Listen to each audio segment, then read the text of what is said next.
Ah, welcome everyone. Welcome to this new and earlier version of our show. 5 minutes early, but we plan on doing this more often. So, welcome to Drakenmemoria. For those of you wondering what Drakenmemoria is, well, it's about Dungeons and Dragons, and more specifically, people playing Dungeons and Dragons. So, if this isn't what you want to watch, well, we've already started, so too bad. For everyone else who's actually there because they want to be there, welcome back.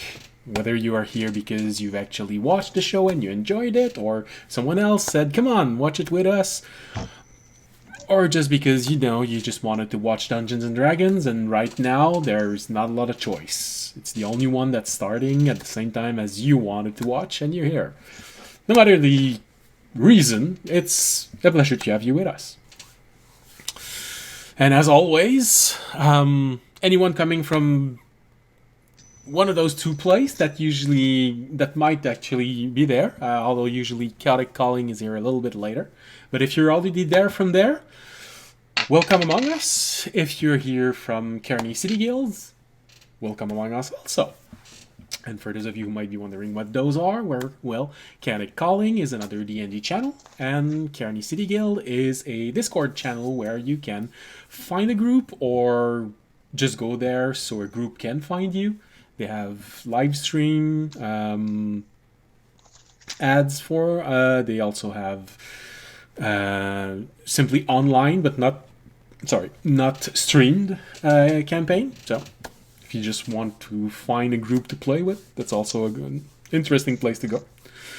And if you want to know how to go to either this other channel or this Discord page, well, there are links below. If you're watching this live or on VOD from Twitch, there's a panel that says special thanks to. So you'll find this there, or there is on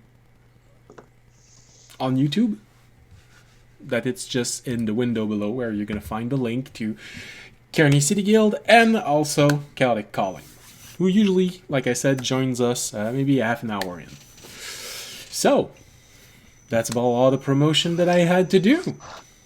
It's still just a very small channel. We don't have a lot to talk about before the stream starts. So,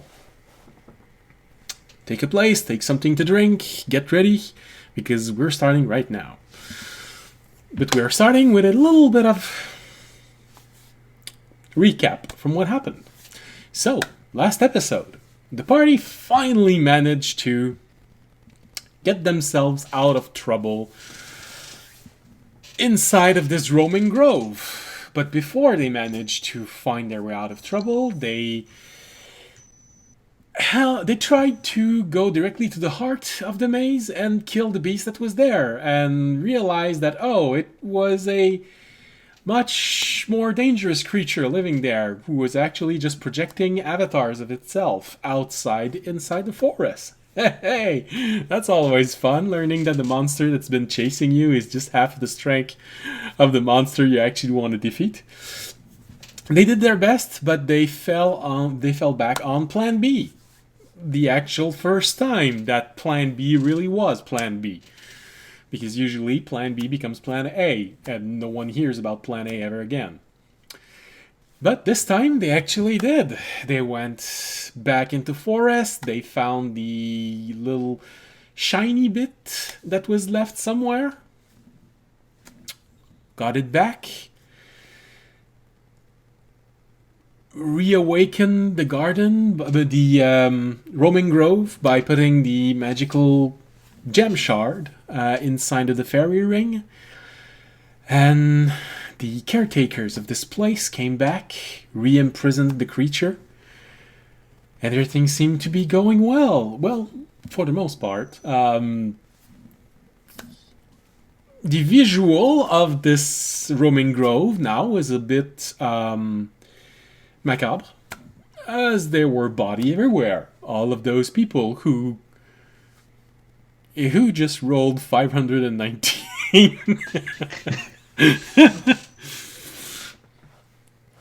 So the bodies were everywhere. It was the magic of the grove, keeping everything hidden. Everyone who had ever ventured in there and got killed by this beast, hunting everyone, trying to prevent anyone from finding this little shard, which could put it back into its prison. And then they all left and realized they were on the other side of the world, very far away from their quest. So they contacted the garden, they shared information with the caretakers of the roaming grove. And this is about where we left, as Sira and the caretaker were talking to exchange the appropriate information for helping the caretakers find the name of that new creature emerging. And we have audience Remy and Fisher, along with this new friend, Jorg, who they rescued while they were inside of the roaming grove. So, while Sira and the caretakers are settling the last few bits of information, Jorg, audience, Remy, Fisher, what are you doing?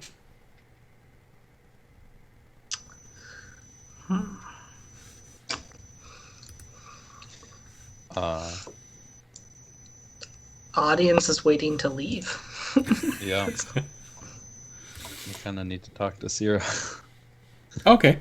Well, in that case, if you just wait for a few moments, they're going to finish talking. You can just hear them for maybe 5 or 6 minutes. Exchange. Yes, we can. There's no problem. We can do all we can to find and have more information about this creature. There are quite a few adventurers right now in a city very high up to the north. And apparently there is a floating library there right now. So we can easily ask a few members if they can do the research for you. And you hear the groundskeepers of this grove. Oh yes, that would be very helpful. Well, we have to go back to containing this creature. It's very lively and very angry. Frank being trapped. Most likely for quite a few decades, looking at how many bodies are inside of the grove. But decomposition always helps to grow new vegetation. So there's always something good that comes out of it. And the only one in your group who can truly say that they agree with this is Jorg, who, as a druid, really knows about the cycle of life. And yes, it's true. Decomposing adventurers can make very good fertilizer. Exactly. How do we know we weren't in there for a few decades, though? What if this is the same place on the planet and it's just dead now? Didn't Sierra tell us it was like 7 hours after we... Yeah, we already figured out how much time it's actually Oh, passed. Yeah. That's good. We already did that once. We don't need to do it again. Although, that definitely would have been a great way to make audience cry, though. It's like, first he was late for a few months, and then now he's late for a few decades.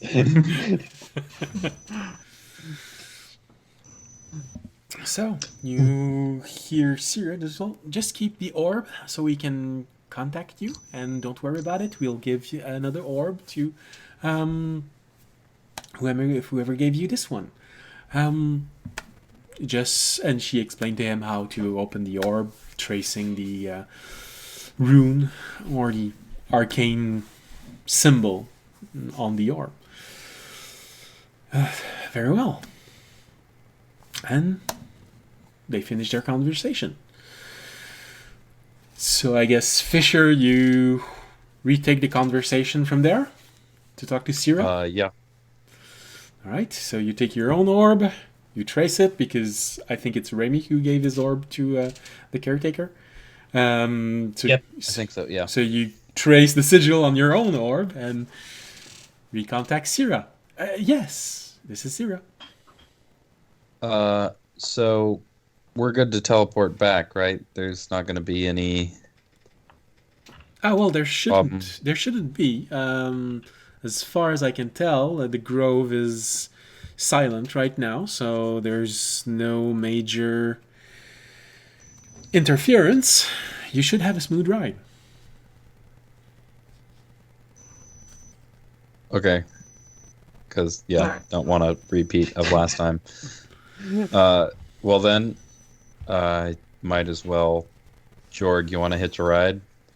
That would be great. Thanks. Sierra, could you add Jorg to the Yes, this teleport? this can be added very easily. Give me a Sure, moment. just add it to your friends list. You gotta click the upper right. There's this little face gonna pop. There should be a notification. You need to click accept. No, accept. No, you pressed ignore. All right, I'll send it again. Send another one. Oh, now he just isn't answering this one. Okay, so so it just takes a few moments, maybe 1 or 2 minutes, and all right, well, everything has been settled. So if you activate, yes, Jorg will be part of the group. And if you want to remain with the group, well, nothing else needs to be made otherwise. Just warn us again once you're in the garden, and we will separate you from the group. Sounds good. All right. Oh, wait, hold on. Something that we all forgot to consider. Raimi Minor Illusions Thykar. Smart. Sierra, Thykar has left our group. Can you make sure he doesn't get teleported from wherever he currently is also back to the garden? Although that would be kind of funny. Yes. Don't worry about it. Maybe a little bit of payback for last time. there is a maximum distance we always take into consideration. So to make sure that someone somewhere else around the world that finds itself with a Norb not belonging to his group can't just recall an entire group. But yes, we will make sure that this is taken care of, as once you are back in Otanel, I believe you're supposed to go. If you were to activate it there, he would come back with you. So, give me a moment and I'll settle this. Takes 1 or 2 minutes and she come back. All right. Thykar was removed from your friends list. Jorg was added to your friend list. Thykar was removed from your friend list. Well then, we should be back, hopefully, pretty soon, and not weeks from now, stranded somewhere else. I am pretty sure everything will be fine, but you never know. But don't say you'll never know. Oh, hang up. And the orb is green, right? Yes. A good solid green. It doesn't change color. You look at it for 5 minutes to make sure that it's still green. Shake it a little. Put it at a higher angle. Look at it again. Yeah, for 5 minutes it's still green. So Okay, we ready to go? Or is Yes. there anything else we want to... I'm good. I mean, I kind of want to check out the floating library, but... Does sound pretty neat.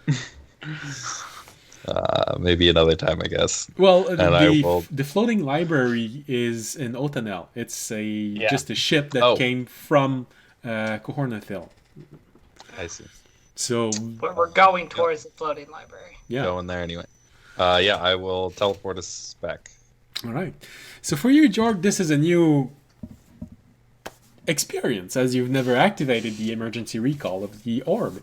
So you see Fisher trace a glyph on an arcane symbol on the orb, one that you know, you've been told about it, and you hear this small high-pitched sound coming from your own orb, as do audience and Remy's, but well, actually Remy's has been disconnected from the his orb has been disconnected, but he is still going to be coming along with everyone, don't worry. It's like, and then they all disappear. It's a good thing that you warned the garden, because Remy could have been left behind if you hadn't. So you see this flash of energy that starts from inside the orb. It becomes brighter and brighter and brighter. It all happens within 6 seconds, so it's faster than what I can explain. So it becomes brighter and brighter and brighter, and then suddenly it starts expanding with a bit of a shockwave, just a doof, and it grows just big enough to encompass you entirely. And you see the same thing from everyone else, this orb of energy that just expands and engulfs them exactly the size that they are. And then suddenly you see their image distort and just be absorbed inside the orb. And from your point of view, you're watching them and you all see them just go, and you see yourself, everything deforms around you, and it does feel like you're being pushed inside of this tiny hole, which you shouldn't be able to fit in, but for some odd reason you do. And you just get absorbed inside it, and as the bubble collapses, you all are just thrown inside the space between worlds. And so the bubble just collapses, and you are drawn inside. And when you're inside, it's quite a different sight. First, it's a bit disorienting, because you no longer have a body. You're just a small ball of energy. And near you, you see 3 other balls of energy, which you assume is Fisher, Remy, and audience. But since you don't have a body anymore, but you still have the ability to perceive things, you find yourself having a 360-degree vision in all directions. You just see all as you're being hurled in this space between world. Everything around you, it looks completely dark, but there are a few dots of light, like stars when you're looking at the night sky, but there is no moon. It's just dots of light. But you do see large formation of large cloud formation of different colors, and it's only when you see one of those clouds just zip by you, just that you realize just how fast you're actually going. And you're just left there for a few moments with all of these 3 other dots of energy. And then suddenly you start realizing that you're going toward a single dot, one specific one. And it slowly gets bigger and bigger and bigger and bigger. And as you are traveling in this void, although you don't feel cold or alone or empty, but it is a void, you are absorbed by this new point of light, which just grows and grows and grows, and you find yourself reappearing in the garden with your friends. So Jorg, audience, Remy, and Fisher, you just pop out of this small place that you've came through a few times before, which is the entrance that is for when people enters alone, not the cargo bay, if you want to call it like this, but really just this small space that looks like a very miniature version of an inn, just a few places to sit, and just all come out. Oh, well, that was a smooth ride. Very different from the last one. It's a bit disorienting, but new sensations. You're greeted by, of course, a warden. But the moment that you all enter, you realize there's two gnomes standing right in front of you. They both have small object in their hands, and they're both looking at Fisher.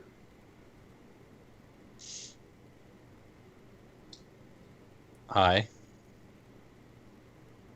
So, where is it? Oh. Yeah, I pull out Terry and open the box. Is he still alive? You open the box, and for a moment, you sort of see Terry go.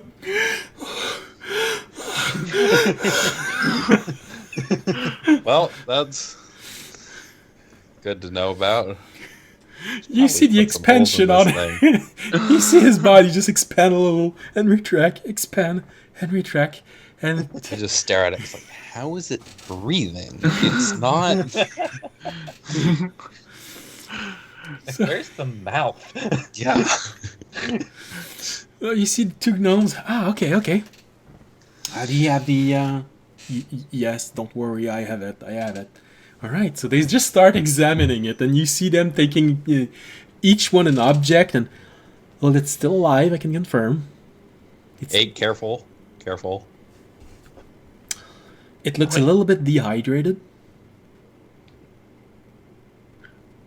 and on the verge of needing more air. So that's a good thing that it opened. Probably what saved it is that the box isn't sealed. You can actually see a few teeth mark inside. It was trying to gnaw its way out, I think. See there? Yeah, and he just shows you this little ring of indentation inside. It makes a perfect circle, maybe the size of... well, actually, almost perfectly the diameter of Terry. See, it was trying to dig its way out. Sorry, buddy. What is that? Where are your teeth? It's still breathing heavily. Is it not perfectly like staring at me and following me constantly anymore? Right now, no. It's breathing. Hey. It's yeah.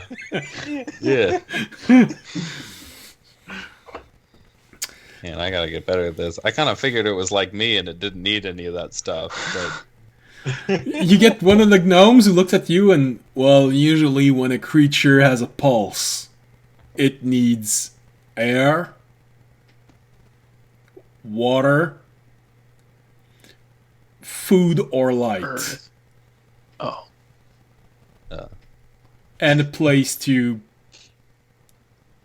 put the waste at one point. mm-hmm. What does it eat? I don't know. I'm gonna have to figure it out, I guess. I think I was gonna go to the laboratory anyway. But yeah, All right, so maybe they can figure out what it is. so they look at one another. So we have a consent. It's still alive. It's not an undead. So there's no way around it. It's still alive. It's not in good condition. He didn't bet on that. He bet that it was alive. I know. He's not the one who bet that it would. So, I guess you won the bet. All right. So you see him take a little notepad and flips a few pages. All right. So there's been 12 who said that it would come out alive, and do you think we should? And they start talking in gnomes, which audience understand, but Fisher doesn't. Do you think we should? For your audience, you understand what the gnomes are saying. Do you think we should tell him how many people voted against? Nah, sometimes it's better not to know. Okay. Okay, so I guess everything is divided, and he comes back to speaking in common. So, all right, so everything is divided among those who, which means you get. Oh yeah, it's gold medals. All right, and he closes his little notebook, and all right, that should be 35 gold. I stick my hand out. Okay. Do you guys give it to me, or do I have to go collect it? No, I can do that. Hold, no, not that pocket. You did the back one. Oh yes. Hold on. All right, here you go. He opens a small pouch. Takes one out. All right, here you go. That should be 35. I will take the pouch. It's a little leather pouch with 35 gold inside. I trust you. Oh, that's good. Looking forward to a lot more of this in the future. But I think we're maybe a little busy now. So. Oh, that's all right. Don't worry. Just keep us informed. There are still a few bets about this creature that are there. Not surprising. Yeah, I mean it's a new life form. We didn't expect this, so it's very looking forward to knowing more about it. If it ever learns to speak, if you get to know what it eats. What it poops out, what is its actual name, if it has a name, what sort of species it is, if it ever turns undead, becomes black, green, yellow. Ouch! Stop poking me. You don't have to give him the entire list. Okay. Well, just keep us informed. Will do. And they leave, talking in gnomes.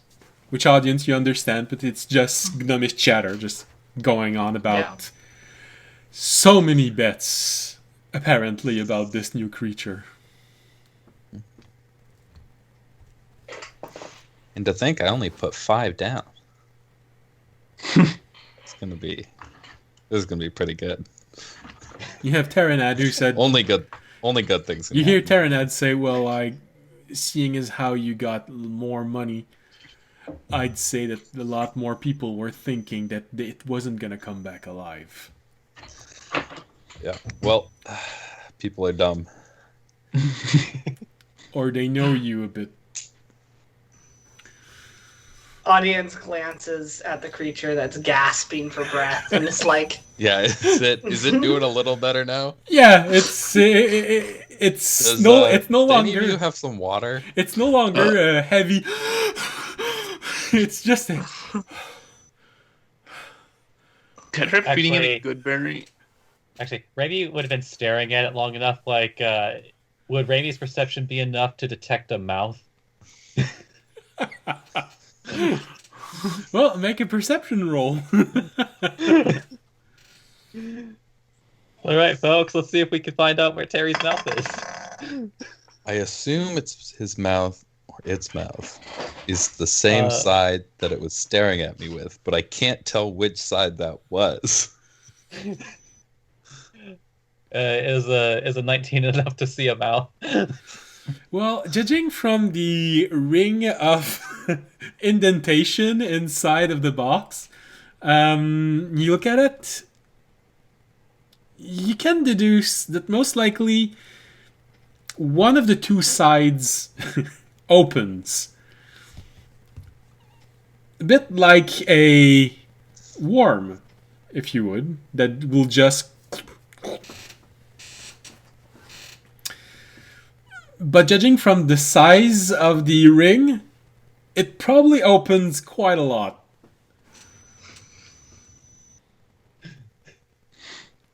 Yeah, does Does any of you guys have some water? I don't carry any water on me. I've got some water, and I've also got some good berries. Oh, sweet. Yeah, I think produce good berries now in my hand. And Let's eat berries? there's only one way to find out. Guess so. I'll kind of try to hand one to it, but get grossed out and drop it in the box. Here, I'll do it. And Terry makes a dexterity saving throw or gets squished. Not Pike, I don't think.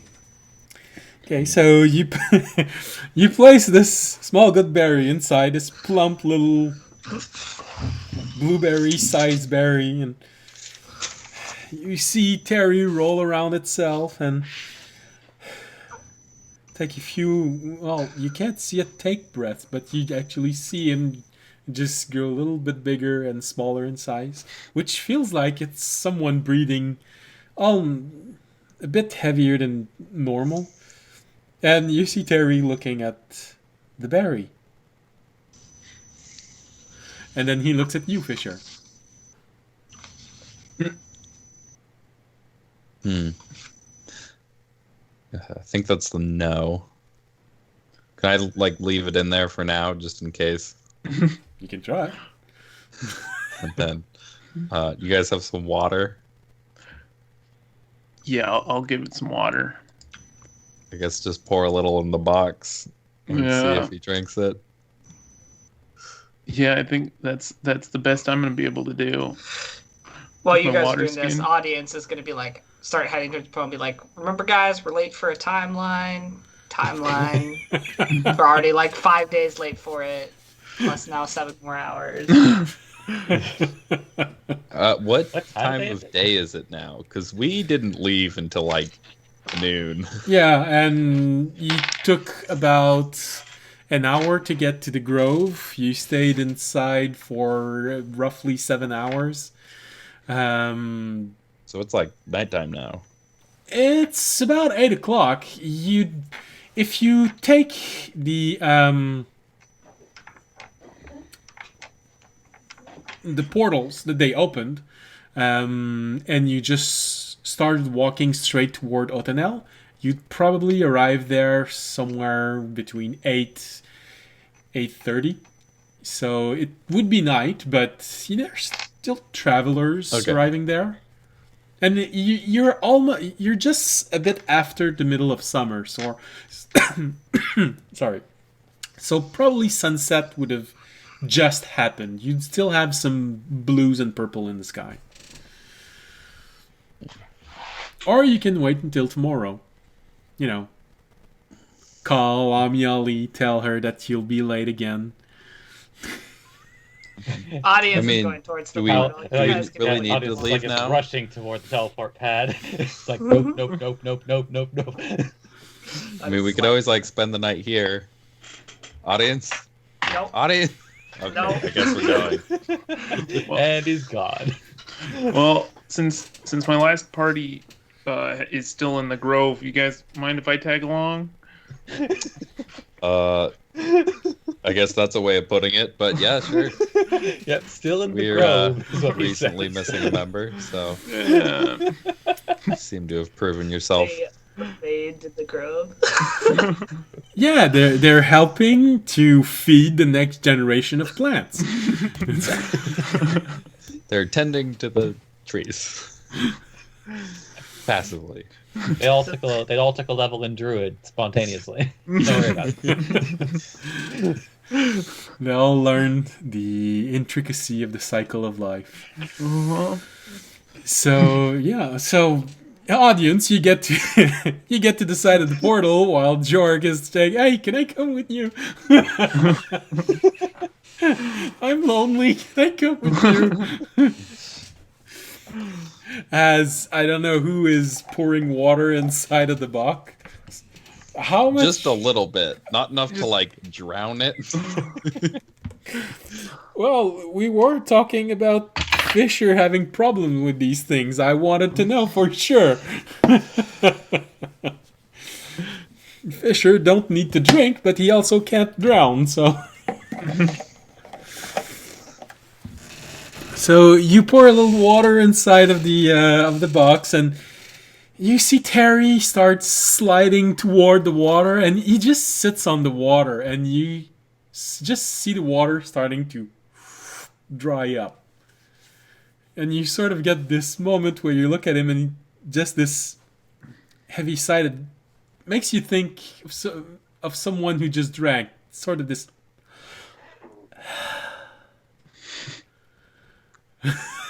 I put a little more in there. He keeps drinking more. I keep dropping it in until he stops. Right, well, after maybe a minute of just...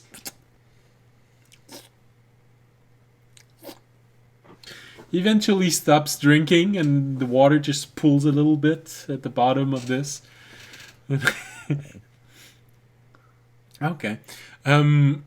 In one moment, you see the water pools as audience is asking the warden to reset the portal to be going to Otanel. you see Terry just looks at the water, then look at the good berry, then look at you. Sort of a sideways look of... You see him go toward the goodberry and nudge it in the water. Then he looks at it, he turns around, and slaps it with the other side of his body. Once, twice, thrice. And he looks at the pool of water and the goodberry, and he moves over it, and you see this pool of goodberry juice just... And you see just this... And he starts looking at you again. Was that like the entire goodberry, or... Yeah, he basically squashed it, mixed it with water, and then drank it. Jorg, that's like magical for enough food for anything, right? Yeah, it should be pretty good now, I think. A single goodberry can keep a person nourished for an entire day. Yeah.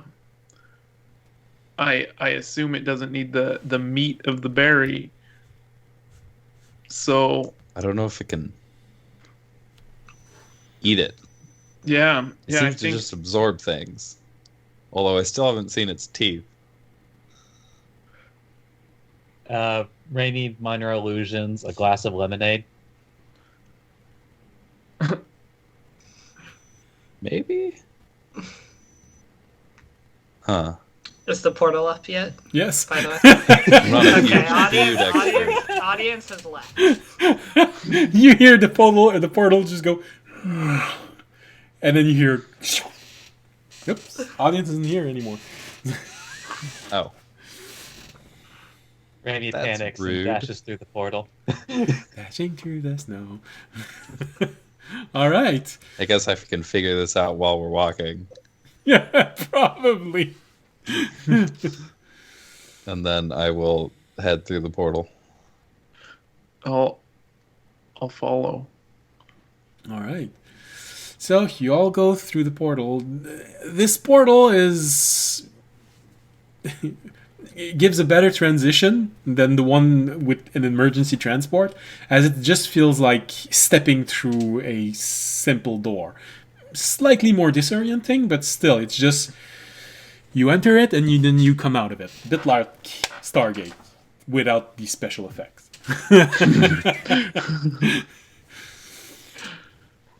So you just come out of it, and well, you know, where you were, it was bright and probably the middle of the day, and now where you are, it's, you know, sun is starting to be very low. It's gonna be almost nighttime by the time you get to Otanel, which is roughly an hour away of walk.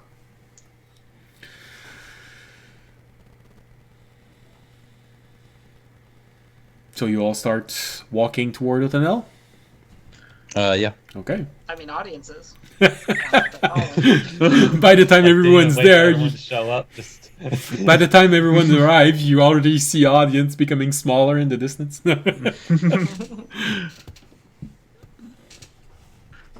am Talking keeping about the Randy box can double open dash to get catch up. and holding it in my hand. All right, so you keep the box open, and the moment you come out of this and you start walking to catch up with audience, you do notice that Terry stops looking at you and just starts looking at the sky. Not at the sun, but really just straight up at the sky. I'm gonna look up. What's it look like? Well, it's the end of the day sky, so the light is very much dimmer. It's a bit cooler outside. Let's see. Well, keeping with tradition, it's pretty clear outside, pretty windy outside, and pretty dry outside. So it's a nice end of day moment to walk. Slightly cool breeze. Of course, for you, Fisher, you know that this isn't important because you don't feel the small changes in temperature.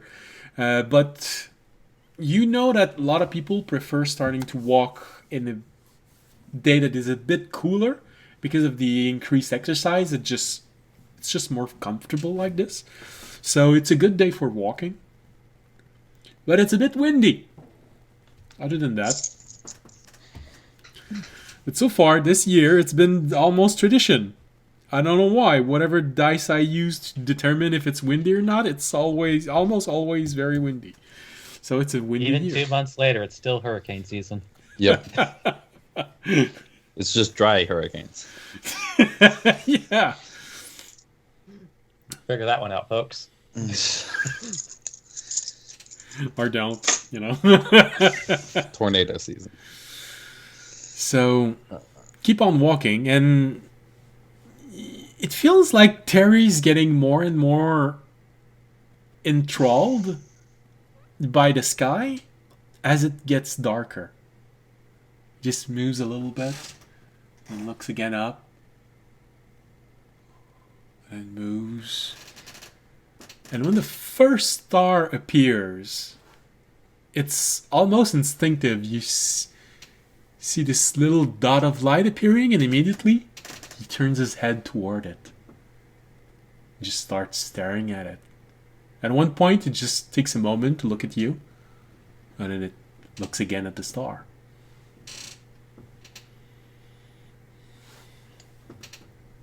Yeah, they're cool.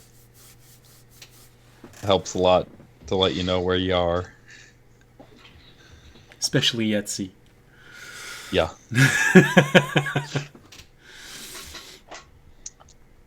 So, take a little while. Takes about maybe 55 minutes to get there.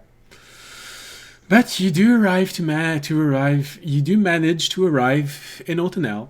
The sun is nearly set. It's really the last few moments of color. You saw the flare of color from the sun setting, and then now it's mostly just the last few rays of light. Throughout all of this, the only thing that Terry seems to have really enjoyed was the appearance of stars. Or at least it's the only reaction you were able to perceive. What does this creature say if it likes the color of the sunset? You don't know, but stars?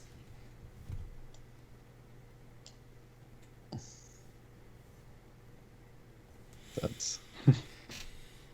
Huh.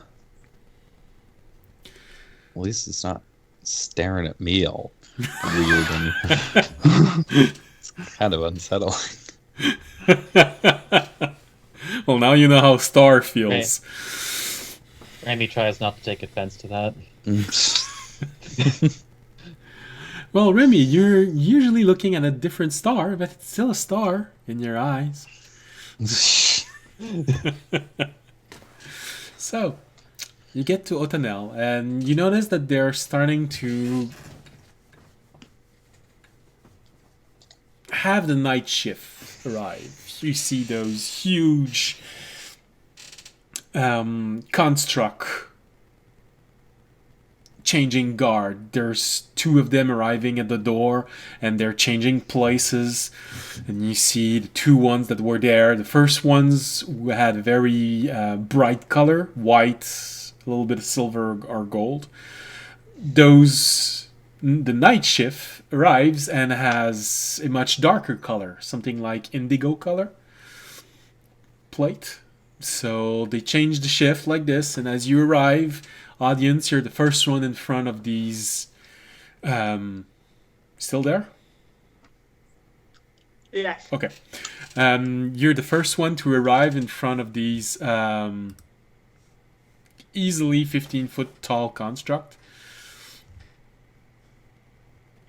One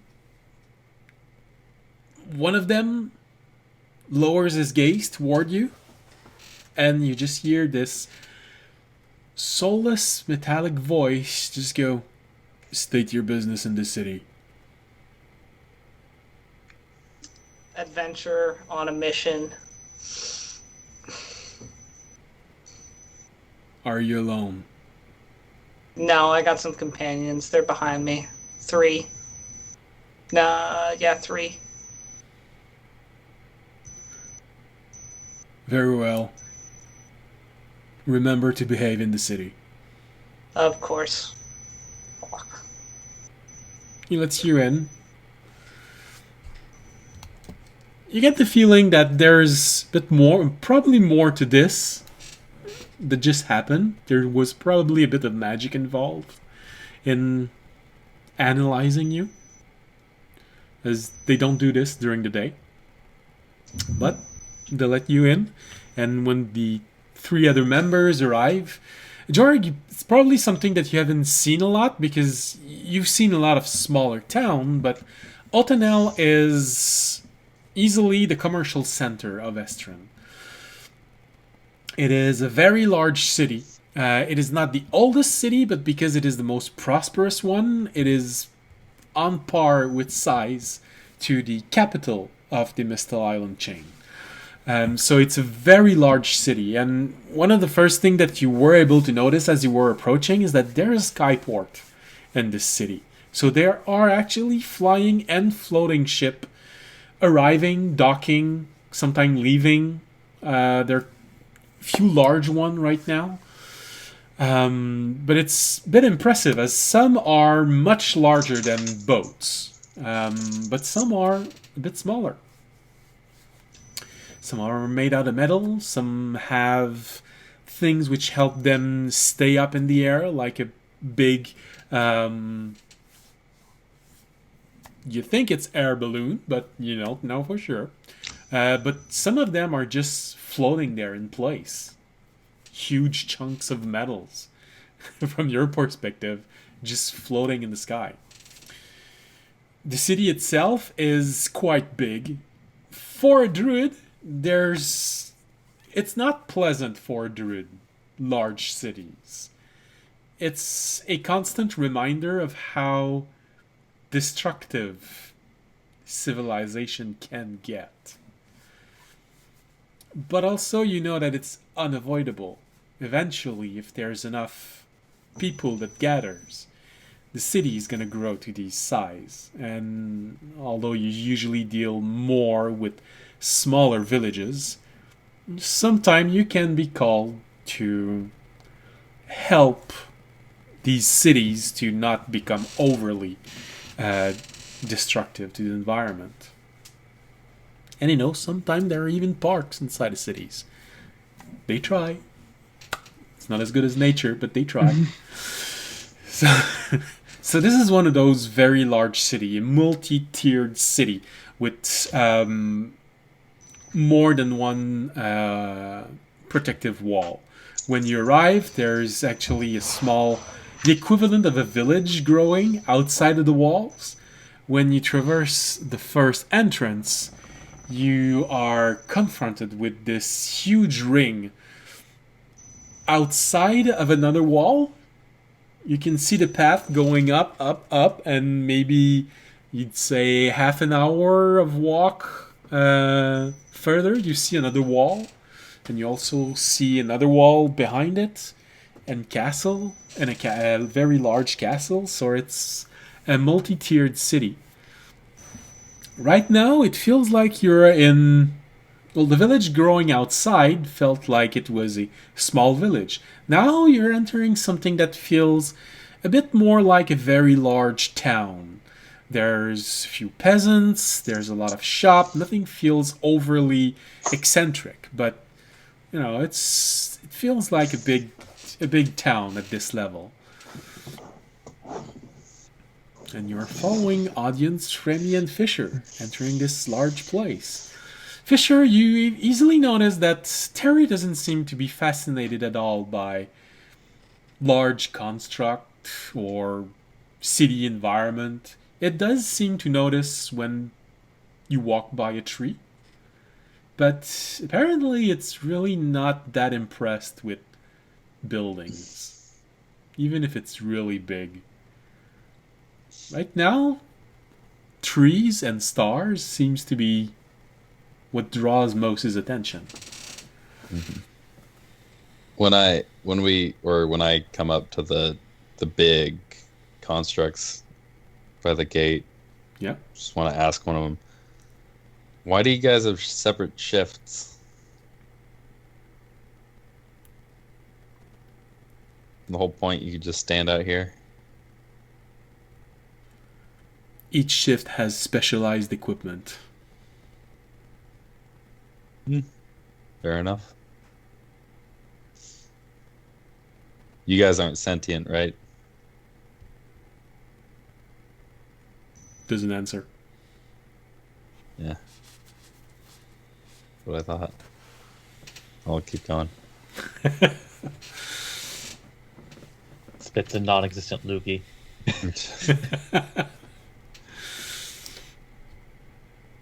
So, you all enter the city of Otanel. It's last few moments of light.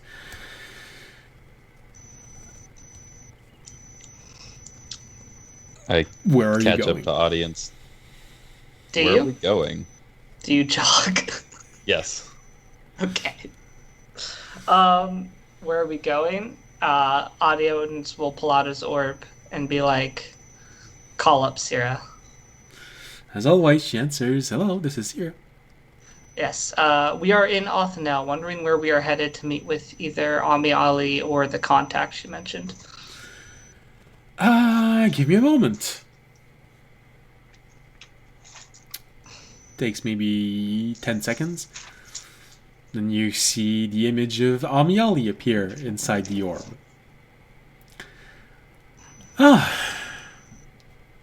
Audience. Yes. So I guess you are just arriving out in the surrounding. We are just arriving at Othanel. You know she's extremely perceptive. It's a bit odd that she would ask you if you have just teleported outside of the city. Yes, we just arrived. We got sidetracked, having to seal, a dark, powerful creature, back into a grove to help out, everyday adventure stuff. Not really a problem. So it's a little behind though. Sorry about that. Yes. Well, I can understand, but some are a little bit impatient about these things. And you hear a voice in the background, a female voice, said, "Yeah, sure."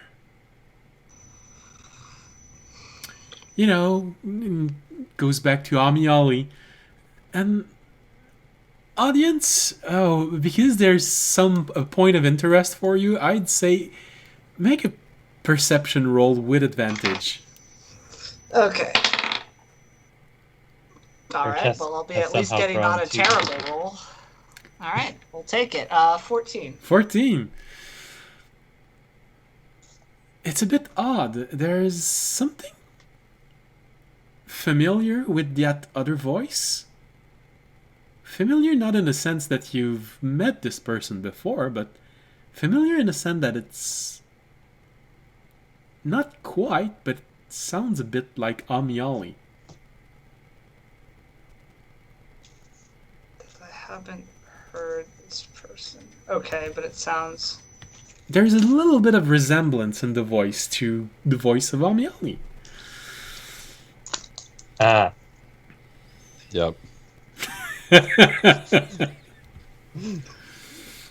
Interesting. Okay. Audience will hold on to that information. Perhaps she has a hot sister. He doesn't know. He's not complaining. I mean, what? The dream Anyway. starts appearing in audience's mind. Maybe a little more in his league.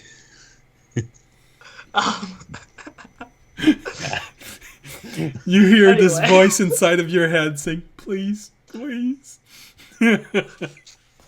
Yes, go ahead, keep going. Anyway, audience will be like, so where should we meet you? Well, you know, if it was only for me, outside would have been fine. But, you know, some people like comfort.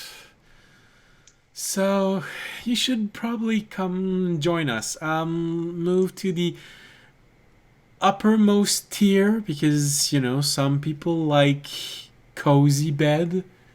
You hear this voice going, yeah, you remember? I know you like them too.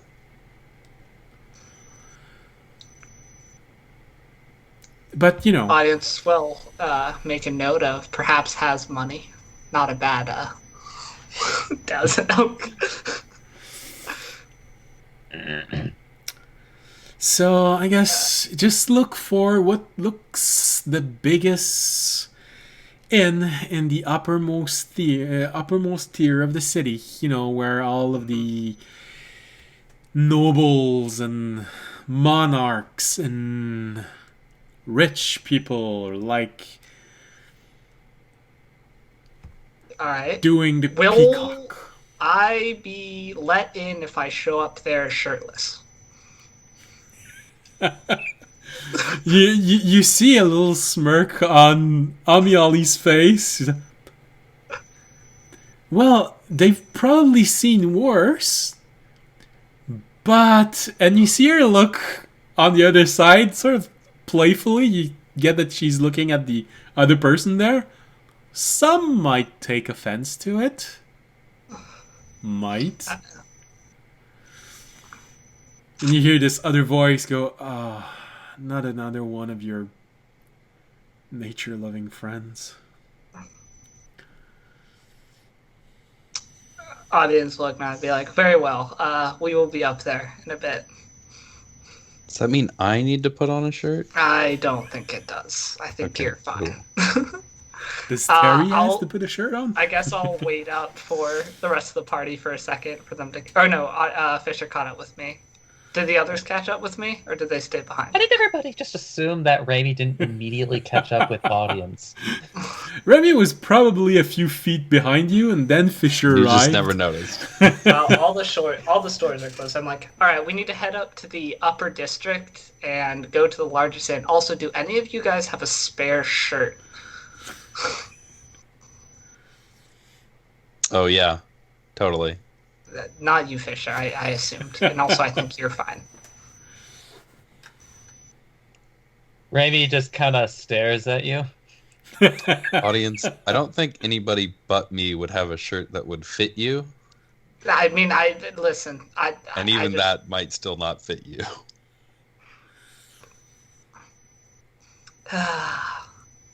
It's, you know, Are there any people walking nearby? you're gonna buy the off shirt their off back. a peasant? Large people? Yeah, Any Lord, you're like people 7 walking feet nearby? tall, aren't you? Are there any large people walking nearby? Actually, how crowded is this street at this late time of night anyway. Well, It's 8:30. It's not that late. it's a very large big- city, so usually there's activity much later than on a small village or a normal town. So you still have a few people. Most stores are closed at this time. There's probably only the most essential of stores, or people who want to sell things that shouldn't be sold out in the open. But it's mostly at this hour people going to the local inn, local tavern to talk about the day and share stuff. So you get all kinds of people walking, going to these places, guards that are off duty going to these places, construct just following whoever gave the order. You got a lot of choice.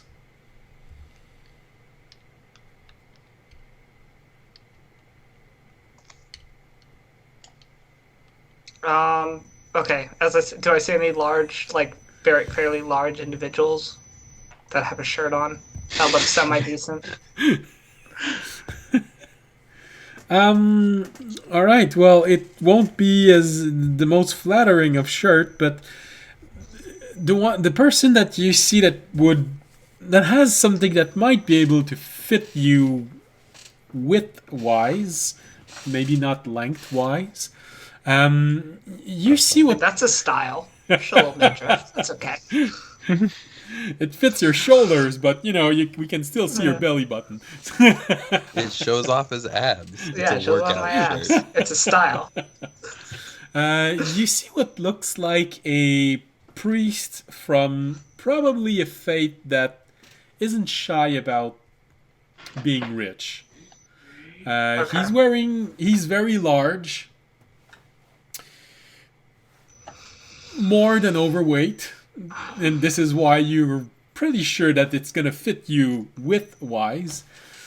But it's a human, so he is 2 feet shorter than you. He's wearing a robe, but if you remove the last 2 lower feet, for you it looks like a tunic that you really need to have underwear when you're wearing it. All right. I will walk up to him and I'll be like, "How much for your shirt? I have a very important appointment and apparently need one." Because you always want to start a conversation like this.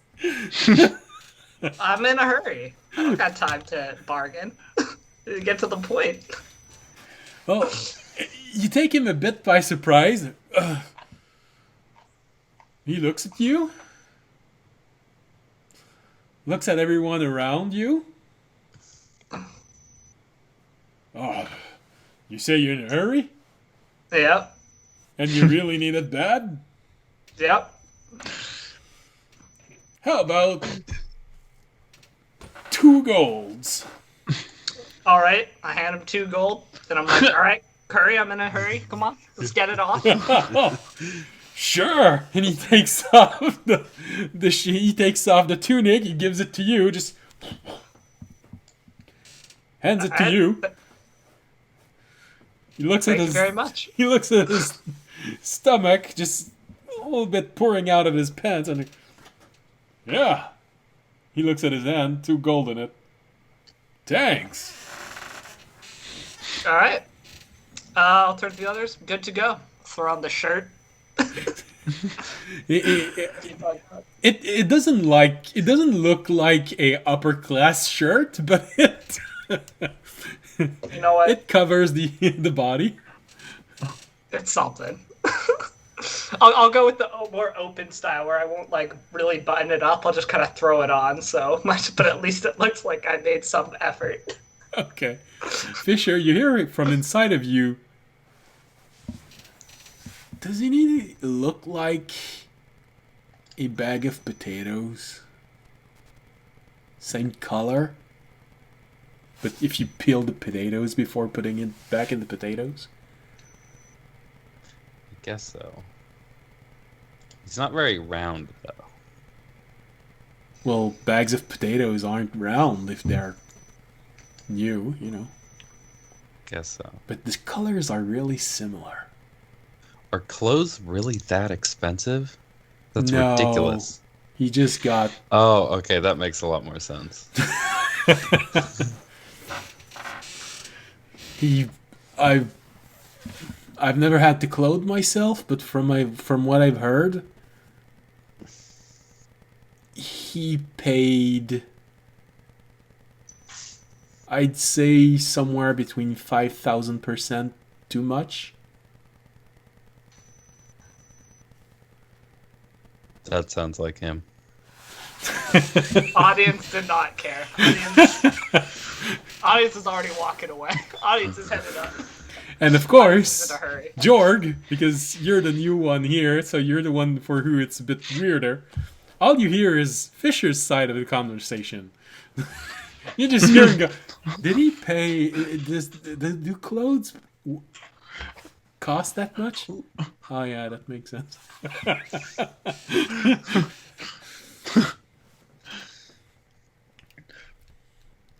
So, That was not the go best ahead, go ahead. negotiation.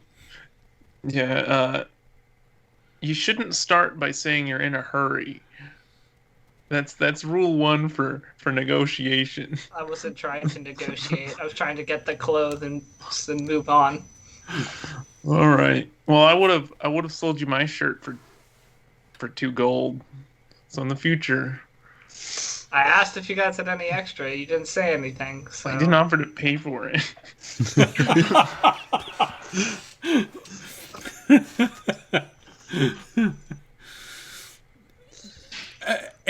Would you have had a shirt then? A shirt is within the range of coppers, usually. I kind of slightly go, hey, Jorg, yeah.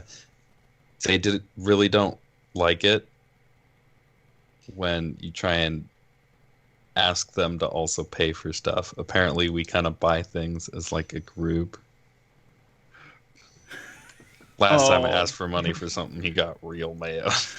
All right. That's good to know.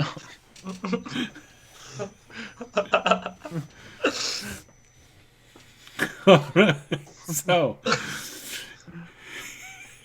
audience is walking in front of everyone, hurrying up Audience is heading up to the end. with Remy, who you know that audience paid. I think it's more than 5,000% too much, but I feel like if Remy had more time, he would go like pickpocket the gold back. I mean, speaking of which, like, You just go Remy's kill going the to be dude for giving suspiciously. audience Remy's going to a be shoot. suspiciously behind the party, like on the entire walk there, and he's just going to be looking for easy marks. well, it's a city, you know. The first tier of the city is mostly peasant. Careful, the night watch is out. The first tier of the city, it's mostly peasant. So you have people that aren't that fortunate, but still live in the city. Usually, probably people that worked in the field or herding animals or have these small shops. I was thinking more at least like second tier or higher. Second tier, you usually find shops in there. So it's starting to be a bit more interesting, but most shops are closed. But you do have people just coming out of their business, going to the local inn. You get a few people. Some of them looks poor because, you know, blacksmith won't be wearing white shirt. But people coming out of jewelry store might look a little bit fancier. They might actually have some jewel on them in some pocket somewhere. If you keep going up, the next one you fall into the wealthy tier of the city, where the aristocracy lives, where important guests are housed. But at the next tier, security starts increasing quite a lot. So yeah, there's a lot of people here that would be interesting. You just look at someone go by and just feels like if you were able to take a knife and just cut the cuffs off of one person walking, hey, you'd have enough money to feed an entire family for a week with that. But there's guards also everywhere on that tier. And as you approach the final tier of the city, the one that is the wealthiest, usually reserved for the local noble, just in front of the castle, there's a lot of security. And in a big city like this, in this tier, there's probably also magical security on in this place. So, is there a tier in particular that you'd like to try? So, he'll probably stick around to tier 2 and 3, mostly just because like any higher, the security is too tight, and he's still like needing to keep in pace with the group. So Okay. like any amount of time that he would spend like trying to plan it better would be wasted keeping an eye on making sure that he doesn't get left behind. Okay. So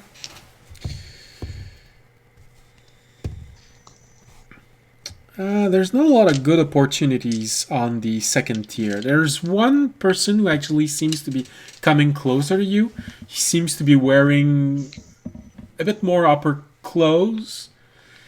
He might be coming close enough for you to bump into him and just do the very classic, "Oh, I'm sorry," while you're searching him. I mean, honestly, he can literally like have his hands up and just have the mage hand do the rest. Yeah, Like I didn't do anything. I didn't do anything. The air did.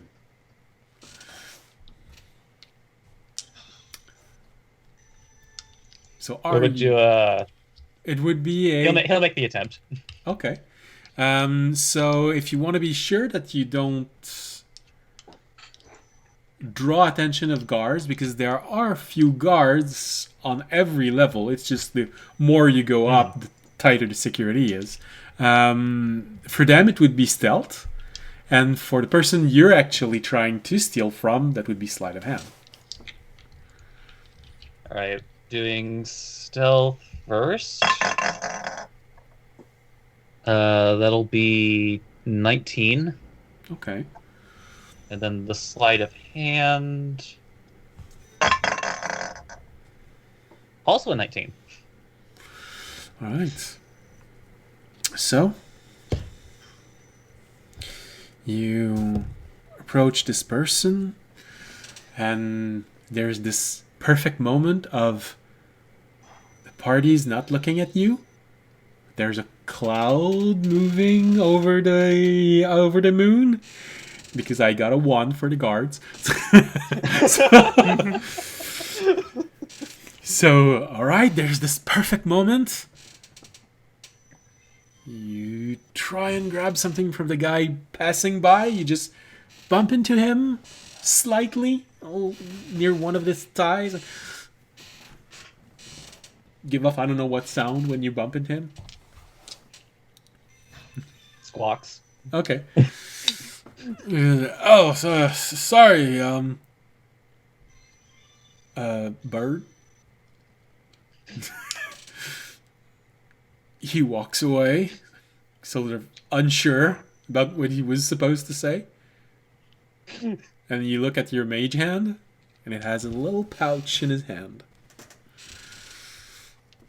You're pretty sure no one saw you, and he doesn't seem to be the wiser.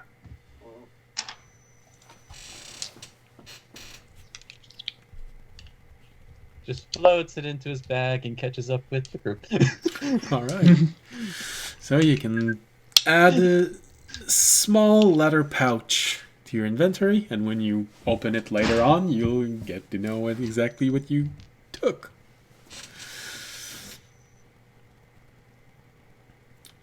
So you move on. The third tier of the city.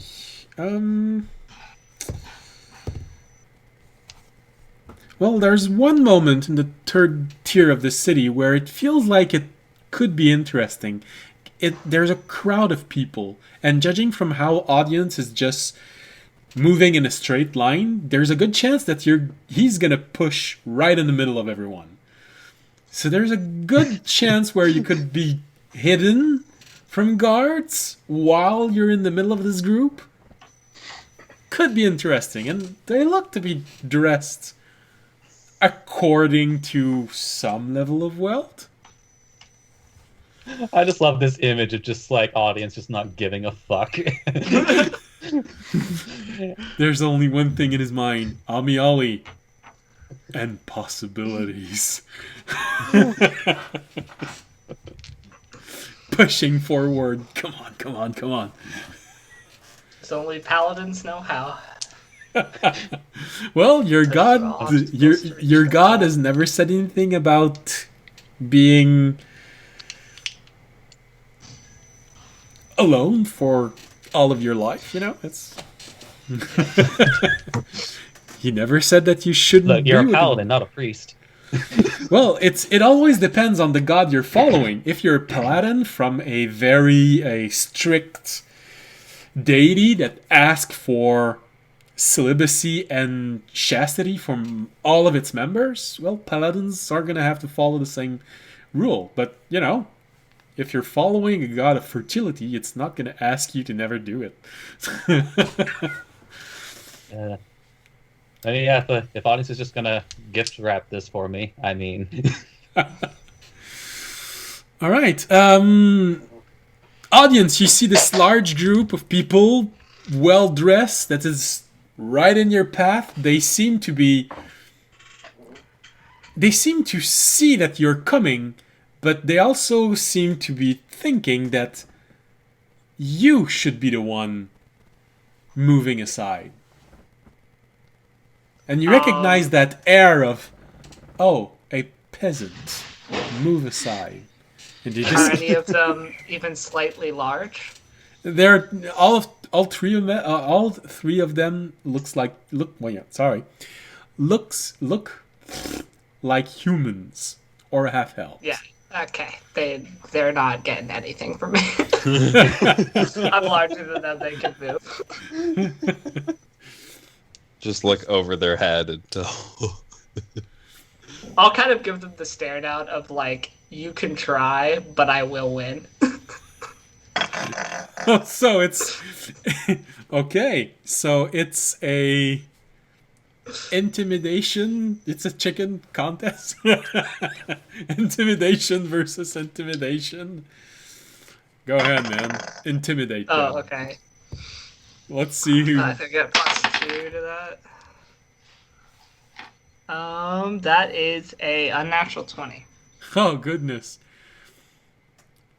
For a moment, it feels like no one's gonna give way.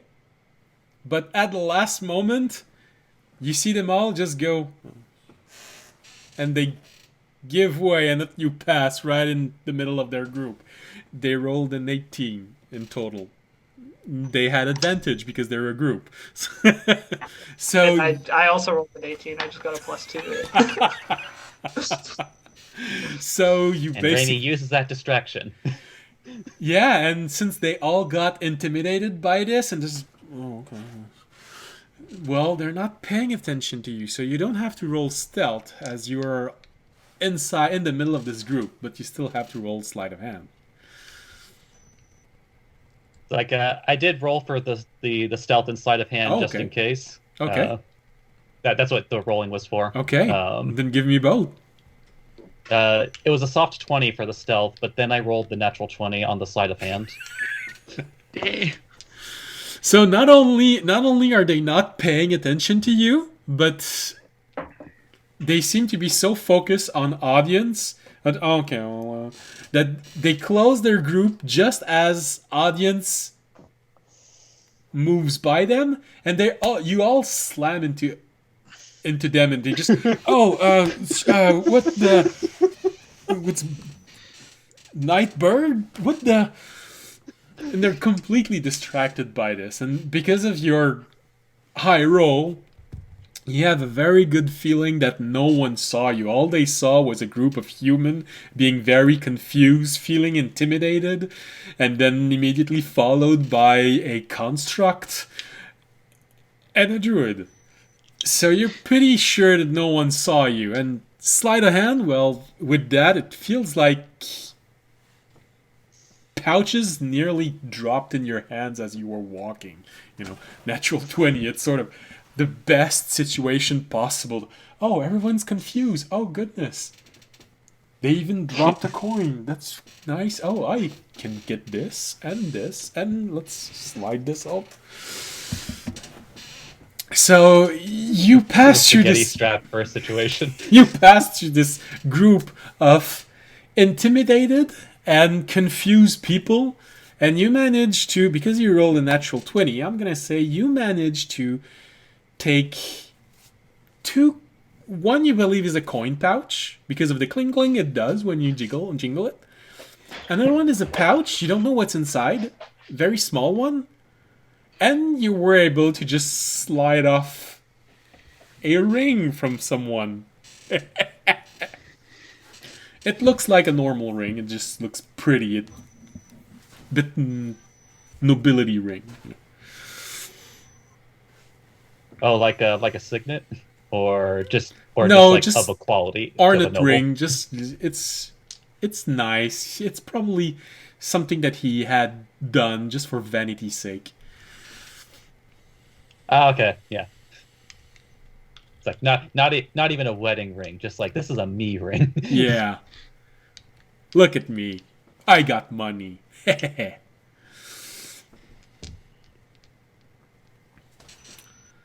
So, you just mark all of this off, and when you are in your room, you're probably gonna be able to just look at what you looted. It was just like whistling along. Jorg, it's a bit new. You're walking fast because audience seems to be in a hurry to get to where he's going, but then suddenly Remy starts whistling, and he looks happy. And that's because you have such a high passive perception. I guess as long as he's not caught, there's no harm in it. What do you mean? I assume. Oh, actually, no. I might not have even figured it out. That's why I still rolled the stealth, because perception by the party is also still very important to Remy. Oh yeah. That's a good point. With an unnatural 20, he was way above your passive perception, insight, investigation. So you Seems like Remy just likes cities. well, especially wealthy part of cities, It's all the pretty lights. That's what it is. They sparkle in his eyes like gems.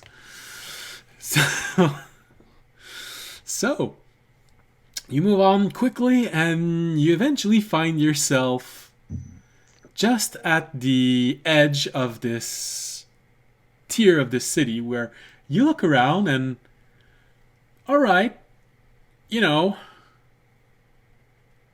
feels like you're a bit underdressed, but the dragons have a large fortune with them, so hey, it's not something you've never imagined.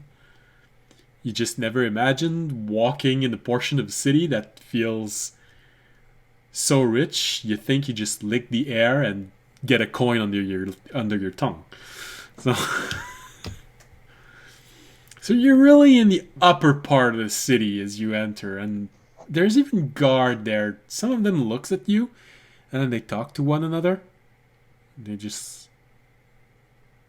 let you pass and enter this extremely wealthy part of the city.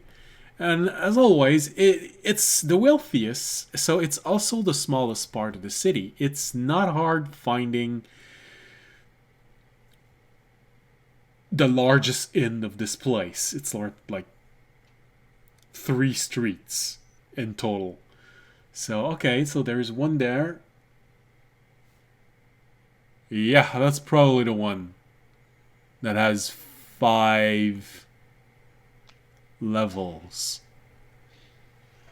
You've seen keeps that are smaller than this in your life.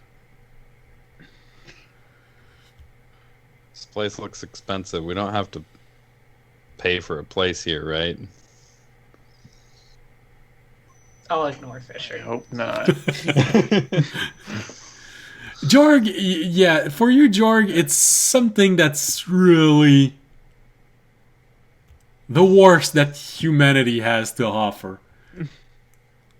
So much wealth. What are. How can someone need so much? Yeah. It smells bad.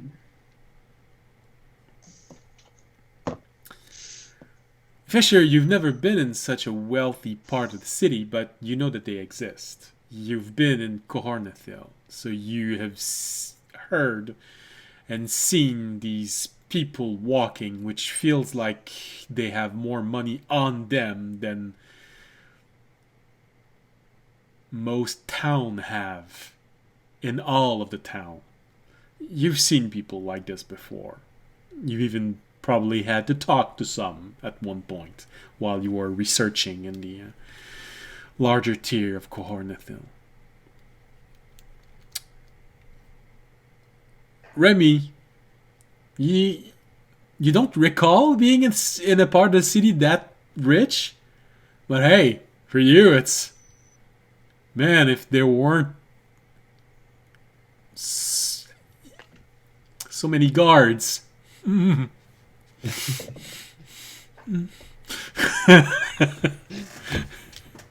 also just took immediate notice of him the minute that he walked in. Just like, You notice that the moment you stepped in, 5 seconds after your talon just touched the ground in this place, you were able to count 1, 2, 3, 4, 5 guards looking at you. Just does the talon wave. Smile and wave, boys. Smile and wave. So you see this huge inn, which is 5-story high, very well decorated at the entrance. You hear people laughing inside, people talking. It's not peasant party inside. You get the feeling that there's probably gonna be people that the moment you enter this are gonna look at you and oh, they hired new help. Huh. But, you know, Amiali is supposed to be in there, so... Fair enough. So you enter. Remy is offended. He has a nice coat. So you enter. Is there anyone looking at the door, like, gonna stop us from entering, or no? Or can we just literally walk in? Well... Because I'll just walk in if I can, but... Okay, well, in that case, yes, you can absolutely just walk in. I'd say Jorg and Remy, because of your high passive perception, you do realize the guards are talking. There are guards, and there is a person at the front of this place. And as audience enters, as if nothing had happened, you realize that the two guards exchange, the guard and someone else exchanges a few glances, and you can hear one say, "Oh, they told us someone like this would come in." And they do have this little level of disdain as they're saying this, and also in their face.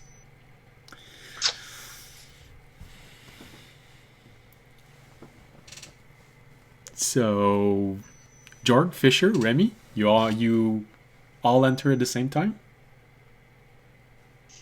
Yep. I'm just following audience's lead on this one. So you enter this place, and the first thing that you realize is, oh wow, there's more money on the walls that you've seen in your life. It's incredibly decorated. There are unnecessary decoration everywhere from the angle of Jorg. from this angle of Fisher, you've seen people hang their trophies on their wall before, so it's some people like it. You do notice that Terry has lost completely interest in everything that's happening, and he's just looking at you again. Remy, hey, you didn't know that people could place so much worth on walls. You've heard about this, but you've never actually seen it. Audience, you feel that, well, maybe dragons would decorate their halls like this? I mean, why should they spend all their times in caves? You're sure that dragons, they like... Audience will give an appreciative glance towards the wall. He's a dragonborn. He enjoys, Yeah. Gems, a little bit of wealth. Rare metals. Everyone is dressed so fancy. It's not functional. He appreciates the nice things. Yeah. That's very interesting. Make a perception roll now. Because I'm sure that 5 seconds after you realize this, you start looking for Amiali. I actually rolled an 18. Apparently my perception is great tonight when we don't really need it for important stuff. No, it's what are you important talking about? for This audience. is very important for you. Very important. Yeah, well, for me. Wait till we're in the cave and you're like, audience, look for the traps. And I'm like, 1, 2. Audience. It's so cute that you think you're the one looking for the traps. Well, I think the more the problem is sometimes is I'm leading. And then when I'm not looking... Like, yes. Traps? What traps? Was that a trap? Oh, I barely felt it. Just walking through like the spikes. What? Feet are bleeding, but he doesn't feel it. Oh, you mean I'm not supposed to have a spike coming out of my stomach? Oh. So you enter here and you look at this and alright, well, you appreciate this. This is interesting. This is new. You've never seen anyone live in such wealth, but hey, alright. You look around and that's right, you're looking for silver hair. It fits a bit in here, Look around and okay. With an 18? Oh yeah. It feels like I think you think she's there. You can't see who she's talking to because there's someone in front of her, so you're looking at the back, but hey, the back looks like her. It's silver hair, monkish robes, black. Audience has glanced at her. She's walked away before, so I would recognize it. So, audience starts walking toward her. Yeah. Jorg, Fisher, and Remy. Well, Fisher and Remy, you've never actually seen audience around Amiali all that much. Remy, practically never. Fisher, just a few times. Jorg, you don't know who really he's talking about. You've heard the name Amiali before. She's supposed to be something really special in the sense that she's pulling her weight a lot. But you never met her in person. You see this woman that audience is walking confidently toward. And she has silver hair. All bunched up in sort of a loose bun. Get the feeling that if the bun is unraveled, the hair would fall probably very low. She seems to be wearing something monk in appearance, but it's also seemed to be very well made and completely black. There's sort of a bit of a contrast between her silver hair and the black robes she's wearing. Doesn't have any sleeves, so you see that, alright, she also has a certain physicality to her appearance. As you get close to her, you notice because you're paying so much attention to her. Jorg and Remy, it's just because, you have high passive perception. You notice that as audience is approaching, she does look for a moment above her shoulders. Just sort of this. Then she just keeps talking to whomever that person in front of her. She looks extremely confident. She doesn't have anything that betrays nervousness or someone that isn't experienced. As with all monk, after a certain point, it becomes a bit harder to determine their age. She looks human enough. But she could be older. She's a monk. So you get closer and closer, and then, audience, you hear her voice. Familiar voice. And, oh, so you managed to find your way in. Well, at least we can all agree that you can at least think. And then she looks straight forward, and you hear this voice that sounds like the person that was talking in the orb say, well, yes, it's not hard to think. And this is the moment where you arrive just behind Amiali. And what do you do exactly when you get there? And you hear this person say, well, it's not hard to just think. I mean, I'd probably glance in front of her to see what person was talking. So you just move slightly to the I side. assume she knows I'm there because, you know, it's Amiali, and I feel like she's not an easy person to sneak up on, and I wasn't trying anyway. So, I don't know Really why. no point, like, I don't know why, but I get this feeling that as an audience is leaning on one side, you see Remy's head leaning on the other side to see who's that person is in front, who's the competition. Audience, you have this moment of... You're gonna cry. In front of Amiali, you see this woman. Remy, you can't help but to like the fashion that this woman has. She's wearing a purple long coat. Very similar to yours, but the tail is a bit longer. She is a human. Audience, you look at her and she has silver hair. She does bear a striking resemblance to Amiali, although she does look slightly younger than her. Maybe a few years. okay. But it's close enough that you're almost sure they're related. Same eyes, same general shape, but she's dressed like a wizard. Audience does give a silent prayer to his god, and thanks.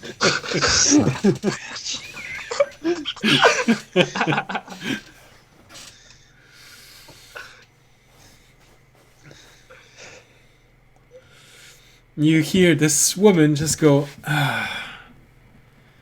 I guess you're not carrying around better company than last time I saw you. Then you hear Amiali answer to that, well, at least my companions don't have solid stone for a head. You hear this voice coming from the ground say, hey, yeah. Oh, that wasn't a compliment. And you look near the floor and you see this 2-foot tall earth elemental there. I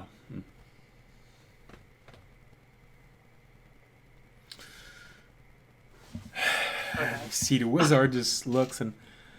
So I guess you're the person that she insisted that I wait for.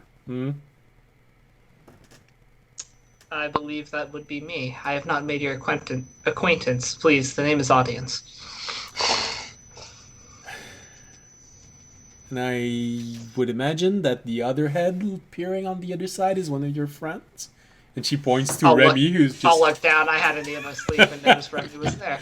My eyes were looking elsewhere. Sorry, Remy.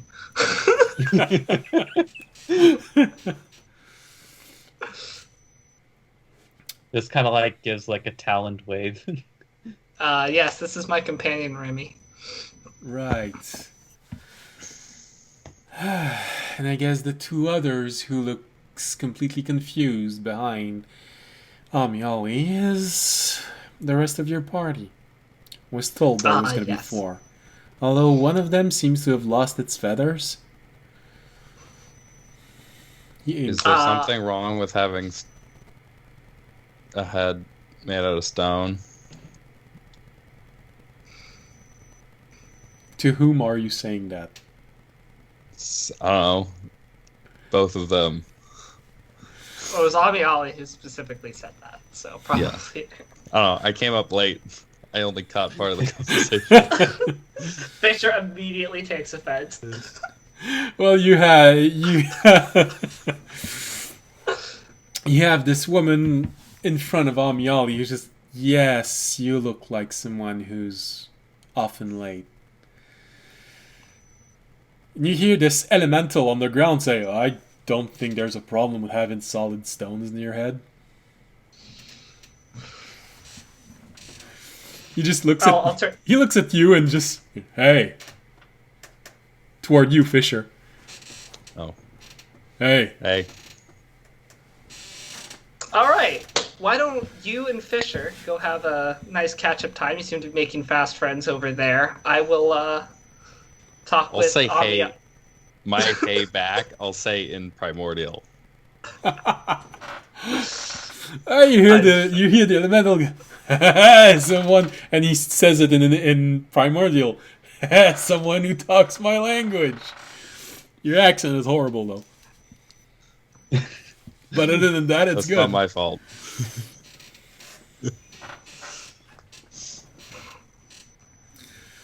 Alright.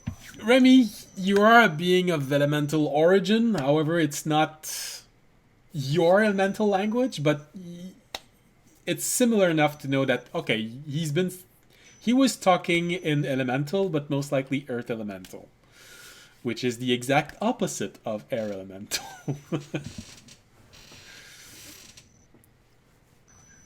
Sounds like rocks falling. Yeah. Grinding, falling, hitting things. So you get this wizard who looks at you and, I am Diviner Antasia. Okay. I gotta go to my notes real quick. Give me a second.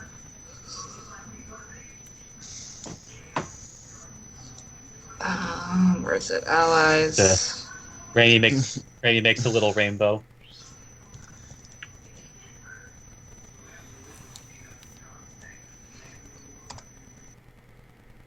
Okay, I guess audience is adding something to it. Yeah, no, I am. I told you, I have a list. No, okay. But as Remy is making this small rainbow, I'd say audience and Remy, make an intelligence roll for me. Good. For memory. 4. There we go. We're back to it. That'll be a 17. 17. It's been a while. But Remy, feels like you've heard that name before.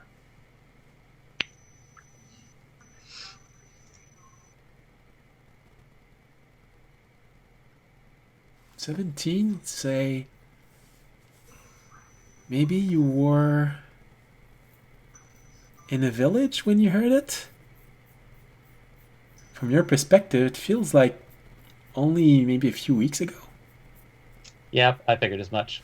Raimi is going to have a realization and also nervously looking over at audience. Fuck me. He just remembered.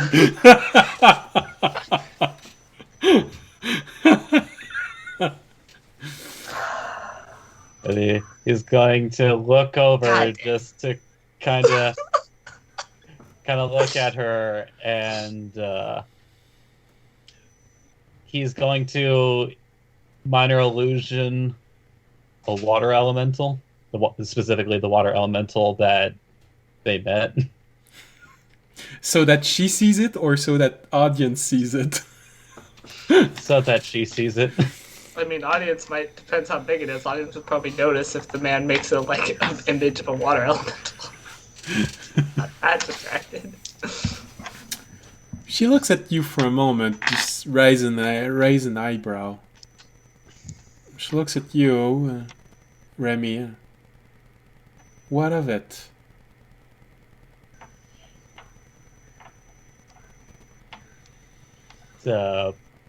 Points at her. Well, yes, I deal with elementals a lot. But why water elemental?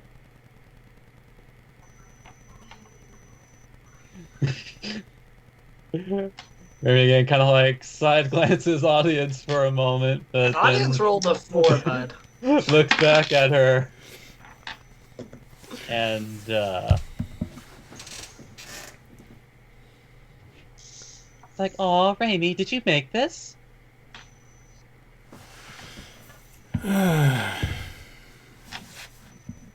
She closes her eyes for a moment. And she looks at you and...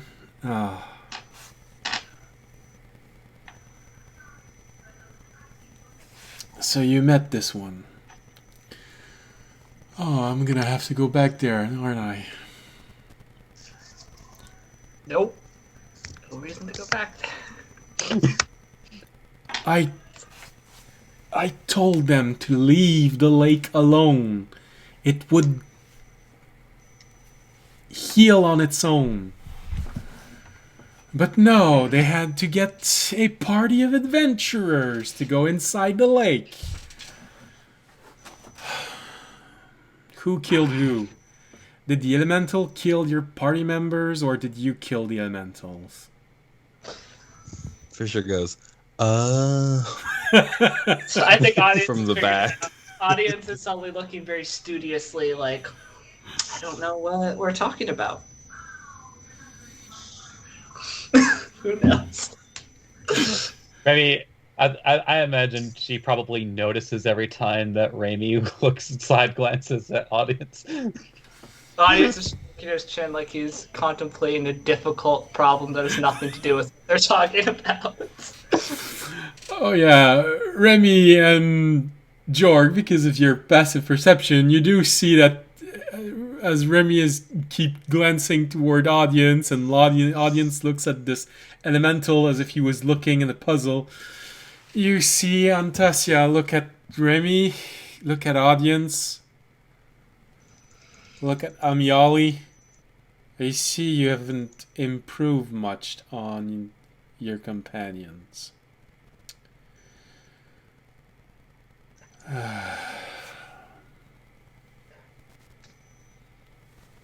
So what? And she turns toward you, Remy.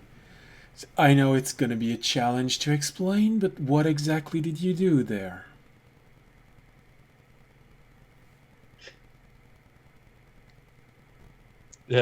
Kind of nervously, because like he feels like a child that's about to get scolded.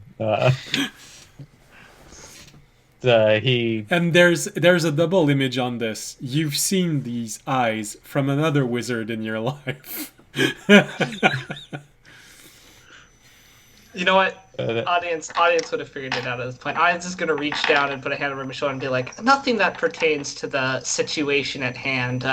Perhaps we should discuss present matters and not matters of the past. Kind of good for me to little squeeze like, don't you open your mouth. Yes, but since while you are settling this problem, I'm gonna have to go settle another one. I'd rather know what I'm gonna be doing tomorrow. There's no problem. It's been completely dealt with. No future issues. Oh yes, and I imagine that, and she looks at all of you at once, you were all able to seal the injury.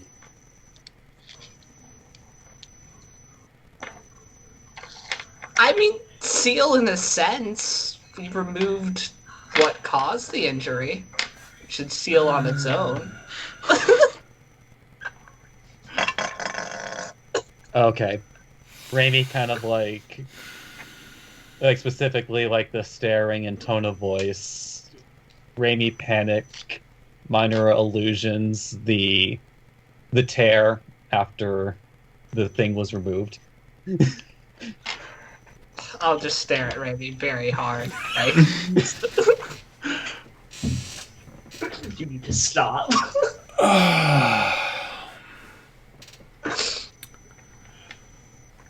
Why can't peasants never listen to advice they're given?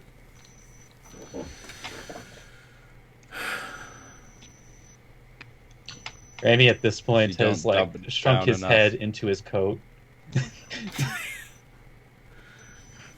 If you don't dumb it down enough for them to understand, they'll come up with their own ideas. What part of leave the lake alone it is going to heal on itself is too hard to understand? I mean, you could have left a message, a note. Audience is like, something in writing. You could have, had the guard told the garden, updated. Any of those things you could have done instead of just leaving, creatures without any really that just is there to keep things away. I tried to talk to them. And They didn't have any helpful information. Yes. Well, unfortunately for you, I actually know what was their orders. Do not attack unless being attacked. Well, that's just...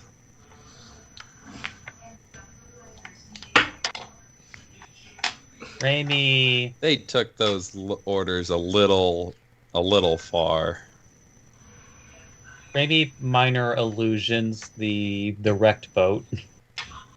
Or the sunken boat, rather. You gotta get better with your instructions. Oh, I Also think it's then very rude. clear. Do not attack unless being attacked, and keep potential problems away from the fissure spreading through planes. I mean, again, could have, left a note, told anybody. You mean they could read? No, You I could mean, read? Yes, I can read. You're not, Oh, this is much better then. You can For all actually your- read. all I'm gonna say is, for all your intelligence in this situation regarding the individuals at hand, you were quite stupid. She With a turned. 16, Remy attempts to hide from this conversation. I mean, you started this conversation. You don't get to hide. Well, with your passive perception, audience, I'm pretty sure you didn't notice that Remy just disappeared in the Noped out. crowd. Okay, audience will take this on. He will defend himself in this matter. Because And yes, and I would imagine that you thought about asking the mayor if any instruction have been left. And maybe you would have thought about asking the head fisher of the lake if instruction have been left. I mean, you would have thought the head fisher, the mayor, would have told the other civilians then what to do, since they were the ones being caused problems. You were walking around that town asking people for a while. Yeah. And nobody pointed us to them, so... Well, if I That's remember, not on if I us. remember correctly, what happened when you arrived is that audience entered the city, went directly into the inn, and turned toward the first person that attracted his attention, which was a gnome. And he talked to the gnome and asked the gnome to get more information. Never came back. And he went back to the gnome for the information. So Yeah. he actually never asked any question to anyone else but the gnome. To be fair, she doesn't know that. Though. No, I She know. doesn't know. Yeah. No, I absolutely know. I know completely why. She doesn't know. We could just say we did talk to people, and that's technically not We a lie. talked to a person, and he talked to people, and he didn't mention anything, so... Yeah. But, she doesn't know. But since you are technically telling a lie, it is a deception you're trying to pull. I mean, we're not, though, 'cause we think it's true. So, in Well- a sense, we're not lying. Well, audience believe it's true, but Fisher doesn't believe it's true. So if he talks, he has to make a deception roll. If he doesn't, well, I'm hoping Fisher just never talks. We walked around and talked to people. We had to borrow a spear or something from somebody. And And yes, I remember walking around and talking to people. Maybe not about specific stuff. Are you saying When this out was loud or out of game? Out of game. Out of game. okay. In game, In we game, walked around and talked to people, and we didn't get a whole Incidentally, lot. where do you think would have been the place that Rami would have found suitable to hide behind? We're in a well-lit tavern. under a table where there's a lot of people. You know what? You're right.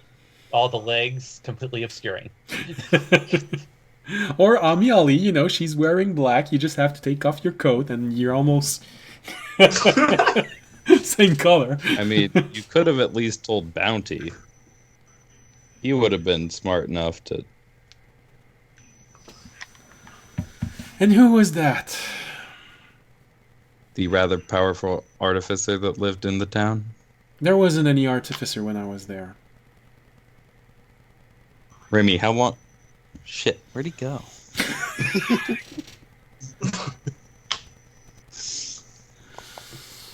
Anyway, I said that doesn't change the fact that afterwards, you know, your instructions were so not clear that, in fact, a druid lost his life before our party came and dealt with the situation. Oh yes, and what question did the druid ask? Might I We ask? don't know. We found his corpse at the bottom of the lake. I'm not sure what questions he asked. He's a local druid.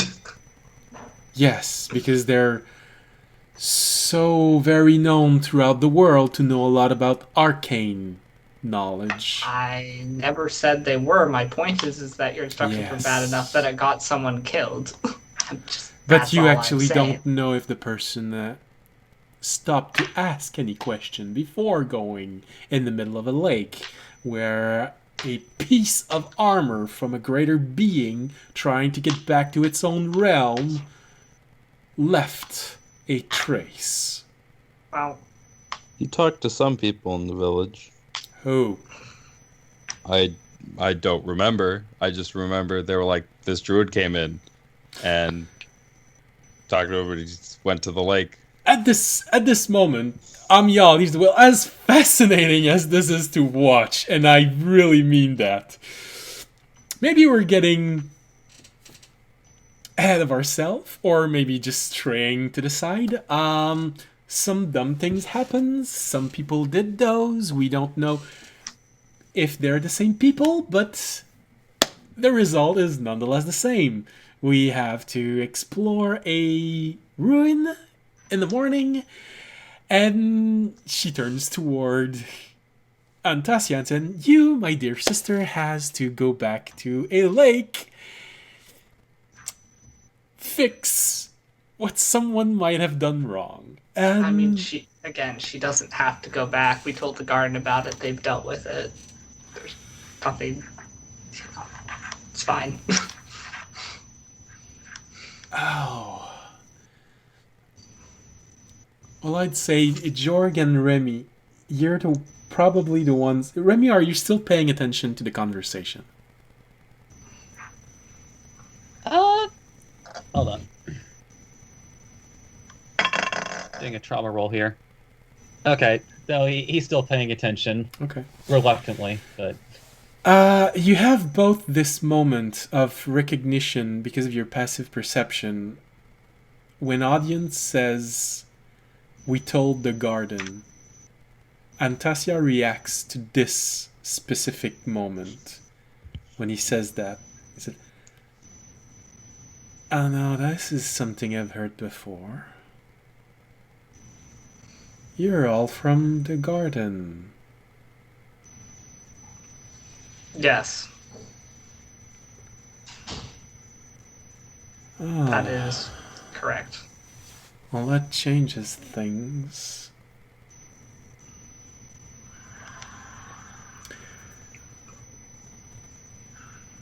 There's an interest in what she said. She's heard that before.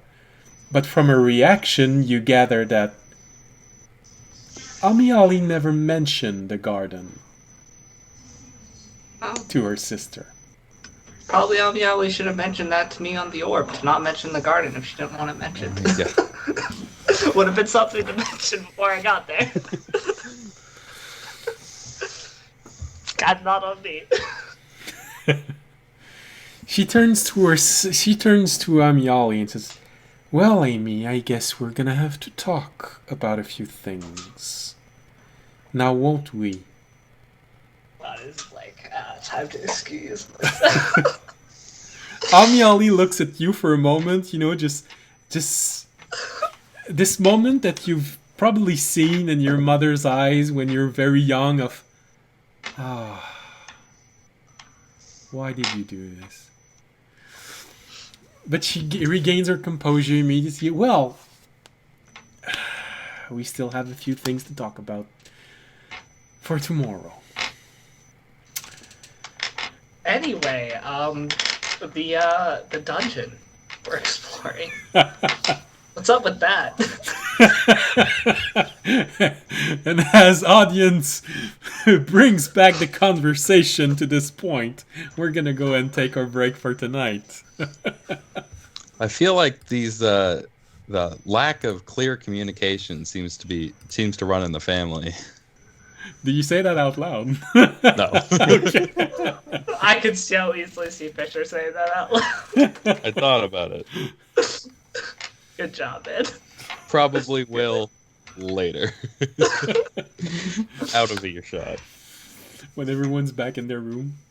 Audience get a little hot under their collar, just takes off his shirt. Fisher still like, hasn't "Fuck this." realized that we weren't supposed to say that we were from the garden. I mean, the guard has literally never told us to not mention it. Yeah. Before. Also, I rolled insight and I rolled a 0. So So nothing that they said actually caught on. It's just the fact that I've heard that tone of voice before.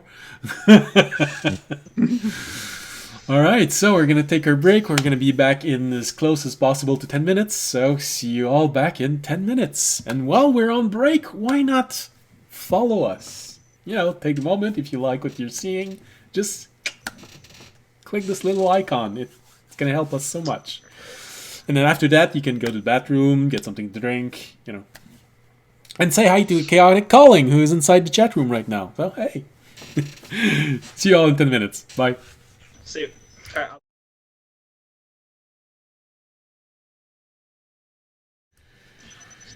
Aha. Welcome back.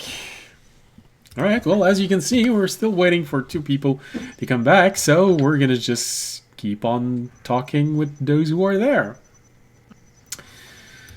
And there you go. We got a picture for Fisher. Yay. All right. So, well,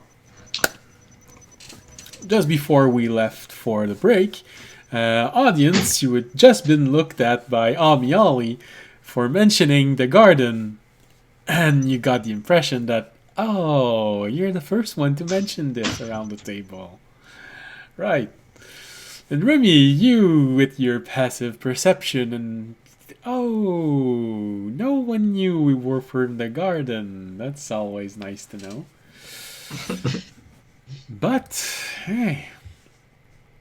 And apparently Jorg and Fisher are busy talking to the small elemental, which is in front of them.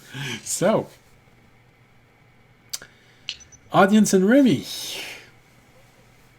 how do you react to this little moment where Amiali is trying to bring everything back to the quest? I mean, I think I helped her out. I said hi, React. I went, so how about that cave tomorrow? I took the signal. Yeah. The neon signs pointing in the direction. So, you get on Tessie. Maybe kind of pokes his head from under the table. Oh, we're talking about us? Alright. Aha. I'm going to remove your picture, Fisher, because... There we go. Alright. So. Fisher, maybe you can let the druid know that we started again? Oh, there he is. Aha. So you're all there, and as you brought the conversation back, you have Antasia, who just looks at all of you and says, okay. The quest at hand, I suppose. Well, as you might have heard, yes, a team was sent. Well, we sent it a week ago, and they had problems entering this place, but they eventually found a way, and we haven't heard anything from them since. We know that it's an abandoned gnomish laboratory, most likely for arcane experiments, as the entrance is apparently heavily guarded by some sort of magical lock. I'm not sure. Not a lot of information came back after they entered. They did say that they were stuck at the entrance.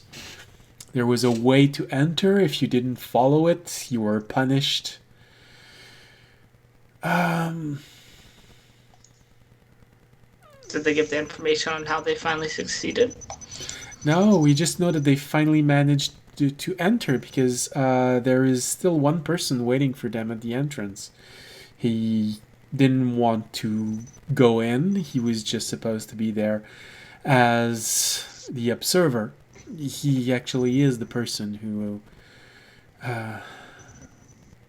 demanded this. He was interested in this.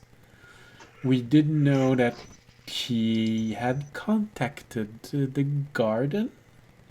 And there's a small smirk on her face when she says that. Had we known, we might have made better accommodations. Maybe to get you there sooner. But, nevertheless, they went in. He stayed behind. And no one came back out. He's still there, waiting. From his last message, a bit impatient. But you know, it's a gnome. He doesn't like to be in the same place for too long, or not doing anything for too long, for that matter. So the road is quite easy to find. I'll mark it on your map if you have one. If not, maybe Bob can give you one. At that moment, you have the elemental at feet of Fisher and George. What? Oh, get a map from... Yeah, sure. We have a map. Don't worry about it, Bob. Okay. I'll mark it to you, well, whenever you have time. Alright. And that's about all we have for information. It's the first arcane laboratory that we've found on this island. And this island chain, actually. It's...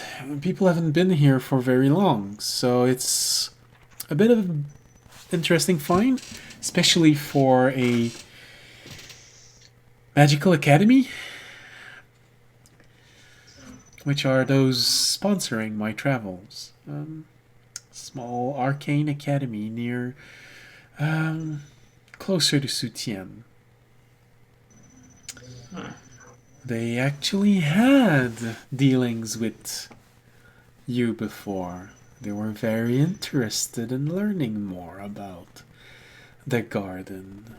I don't know if you've heard about... I've had no interactions with them, but... I don't know if you've heard about adventurers by the name of Trevor and Valtteri? I have. They were actually a member of my party for a little while. Well, initially. Trevor is missing, presumed most likely dead.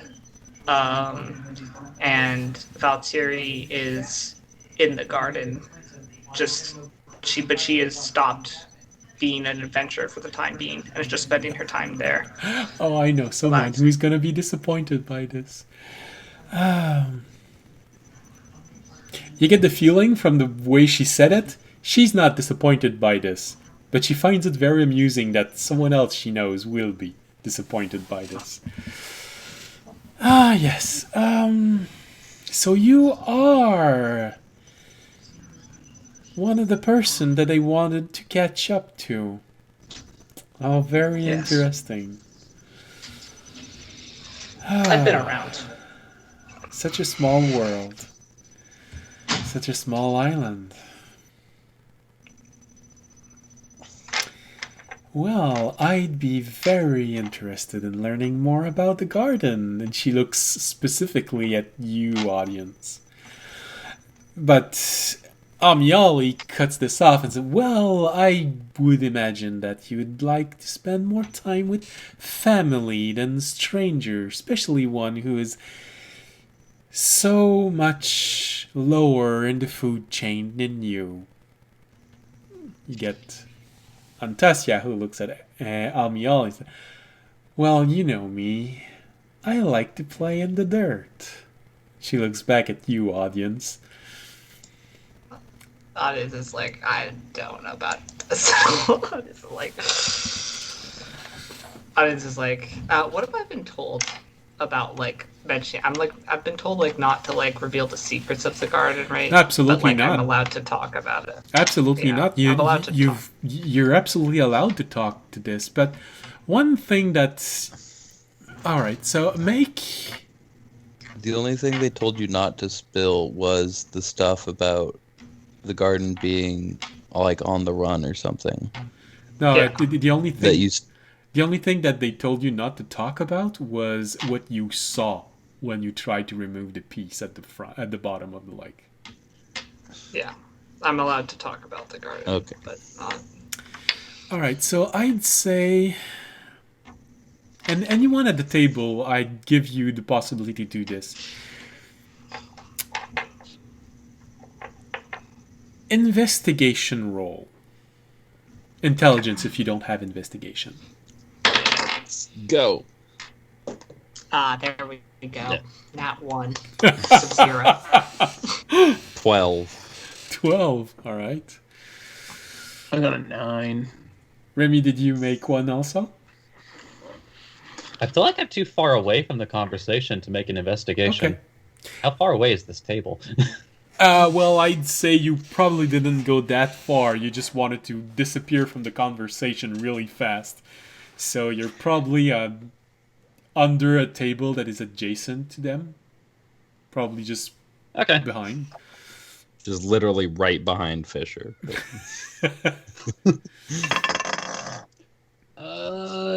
17. 17, all right. So, well, I'd say that Remy is probably the only one who's placing that together. The problem isn't in the fact that you're from the garden. The problem is in the fact that she mentioned she was sponsored by an academy. And you've heard that there are other interested parties in learning more about this. And some people with coins were actually hunted before the gathering started because they wanted to interfere and get to know more. They're mages. Power attracts mages in many ways. That's probably what could be good or bad. You don't know about Antasia herself. You have mixed information. But the fact that she's from an academy, that's that could be bad. Okay. What was the name of your academy? Hold on, it's in my very old notes. Boku no Hero. No. It's Theodrin. with an H. Theodrin's magical library. Some call it magical school, but usually mages call it a library. So Theodrin's library. It's the most prominent school on Estrin. They tried to mirror the towers of the humans, but they're lacking a little bit of the prestige. The original builder of these towers died before his achievement was celebrated, and unfortunately those who came after didn't have the vision that the founder had. Unfortunately, now Fedrin is the one that is trying to make sure that the school becomes a known place in the world, but small schools. I was gonna ask, have I heard of it before? It's a small school. It's very local to the Mistle Island chain, so you can make an intelligence roll to know if you've heard the name. 7. No, you haven't heard the name. Did we just lose our... We've got one frozen player. Uh-oh. Oh. That's not great. Oh dear. It's the natural one that audience had. It's just... Is it forever stuck? Alright, I'm just gonna leave a message. Oh,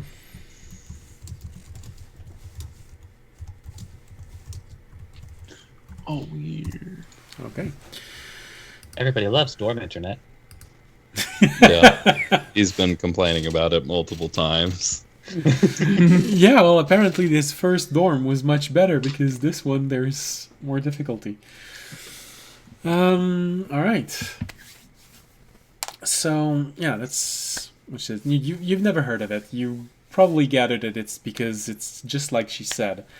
It's a local school. It's local in the sense of this island chain. It never managed to gain popularity outside of the Mistle Island chain. Aha!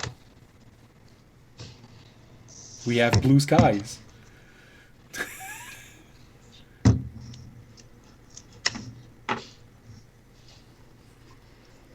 Now it's gray skies. Alright, well, we're gonna let him try and figure this out. I'm not sure he knows where.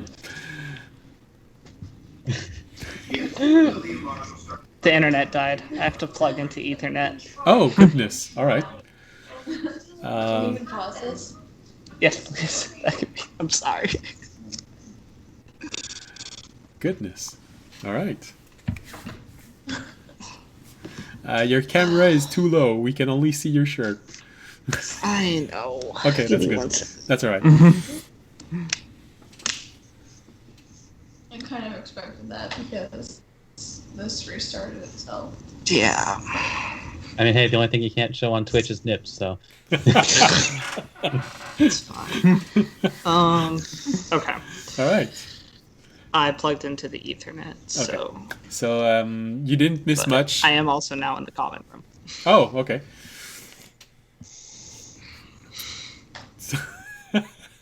Get the feeling that people are watching you. Yeah. You suddenly have more colors in your face. I mean, to be fair, I am flustered in game. I'm being like hit on by a strange maid. Well, that's your perspective. I mean, Yeah. oh, I forgot my. Yeah, like, dice.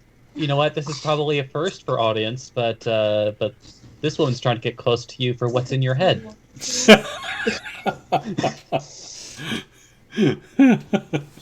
All right. So the only thing that you missed was Fisher asking what was that school, and you learned that the school was actually a local school from the Mistle Island chain. But but is still an academy, one that has desires of becoming more. And the garden is extremely interesting in terms of magical things.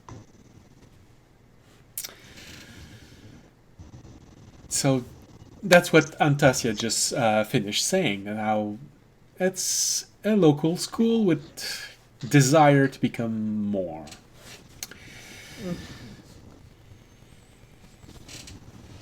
And how is your friend Valtteri? I gathered that the wizard in charge of making sure she followed instruction wasn't very methodical in his chosen method. Valtteri's doing fine. She's she's happy right now, just chilling in the garden among the animals and trees. Very interesting. Very interesting. I'm sure we're gonna have to talk about this more. Namiali brings back the conversation. Well, that's all very interesting, and I'm sure you would like to spend much more time with my new companions, but they have to be going probably very early next morning, so we would all have to be leaving for one reason or the other. And Antasia just goes back to, oh yes, I have to go back to a lake. And Amyologist, and I have something else to do nearby. I was asked to take part in something in the Skyport. A bit of an odd request, but still very interesting. And you, audience, Fisher, right? And I believe it's Remy. You've been making a name for yourself. And she looks under the table when she says that, where you are, as if she never lost sight of you. He's not used to being found out. As if she had never lost sight of you. Just like the feathers flew. All you see is this a feather in the middle of the table.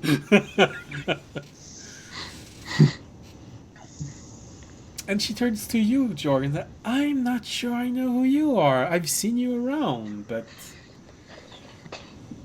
you haven't done much.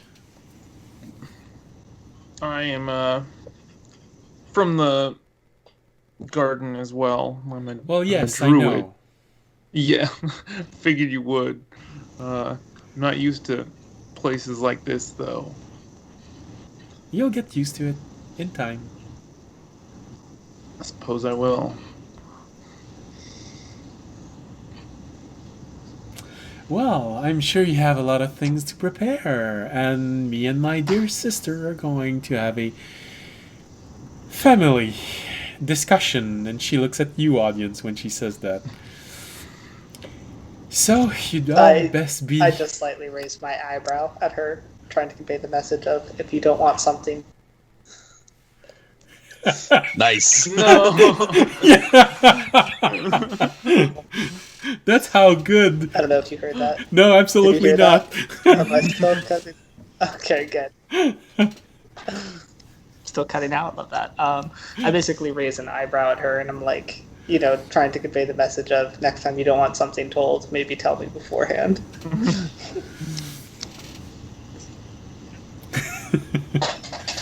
Yes, and I'm sure you all have something to take care of.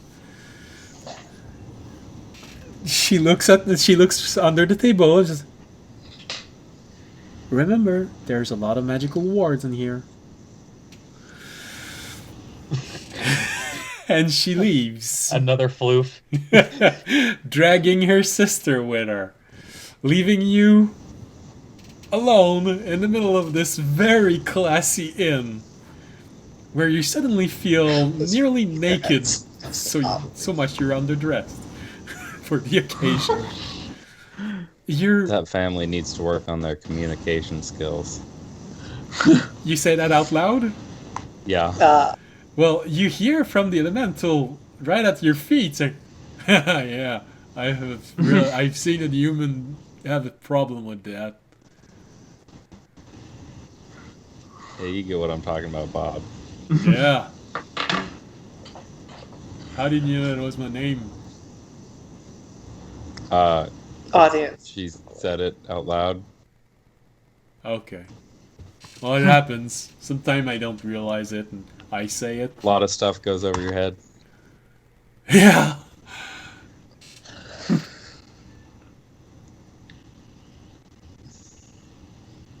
Audience So- won't. You want to pull the map out so you can mark.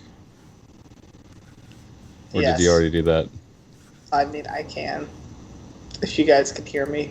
Yeah, yes, for we a can, bit, we I'll can. pull up the Yeah. map. There's a little bit of echo, but that's all right. We're in and out I know. right now. I know, no, don't worry, I'm teasing you a bit. So, yeah, sure.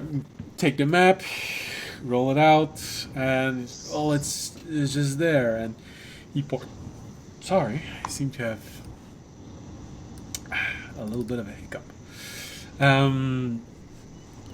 Yeah, it's just here, and you just keep following the road, leaving a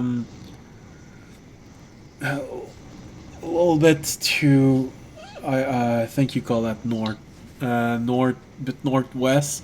You just keep going up. There's a small village, and it's more of a trail leaving the village from there.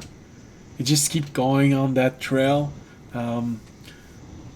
until you find this small gnome. He looks like a nervous man, but gnome size, if you know what I mean. Yeah. He's probably waiting for the area there for you impatiently. He was sort of told that you'd be there 3 weeks ago.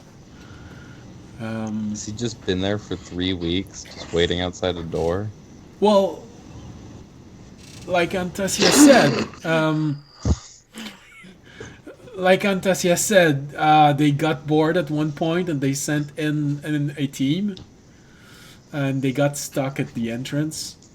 They managed to dig out to a point, to a chamber, and they got stuck there for a few days. Apparently, one of their party member died in that first room, and so they got really cautious.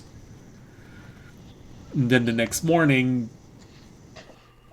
they were in, and they never came back. So the gnome thinks that they're probably dead inside.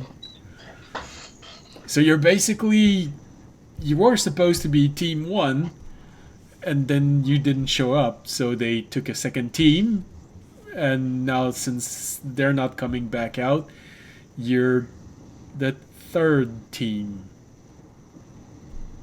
if that makes sense. Okay. We See, may that's be what the happens, third like, when team, you but send we'll be the- the first to succeed. That's what happens when you send the B team. I mean, obviously you have to call the A team Obviously. if you can find them. I'm not sure Hey, you we're did- the A team, though. You were team 2 last time, and I was team 1, and this time we'll all be team 3, and we'll Well, that adds up, 1, 2, and now it's 3. yeah. Let's just hope my team is successful this time. Well, you're here, so they were last time at least. It's bound to be good. All right. Well, I got stuff to take care of for transportation tomorrow. I'm guessing you don't need any transportation. You get there on your own. Yeah, it's not that far, right? No, actually, you can get there inside a single day. And there's a village between, so you can also take a day of rest there. Then go up. No, it's depends on how you want to do this. Yeah, we should be good. We don't need any Okay, that's good. transportation. That's good because I'm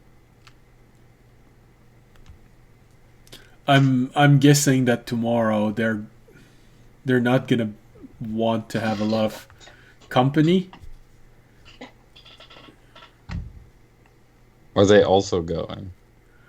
No, actually, I guess you weren't following. Antasia now needs to go back to the lake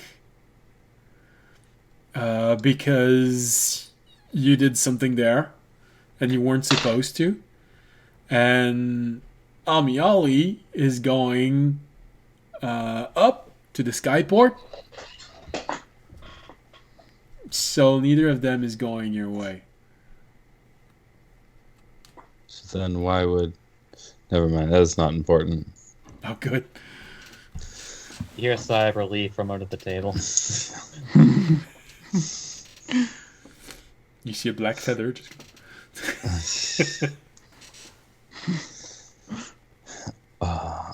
Are you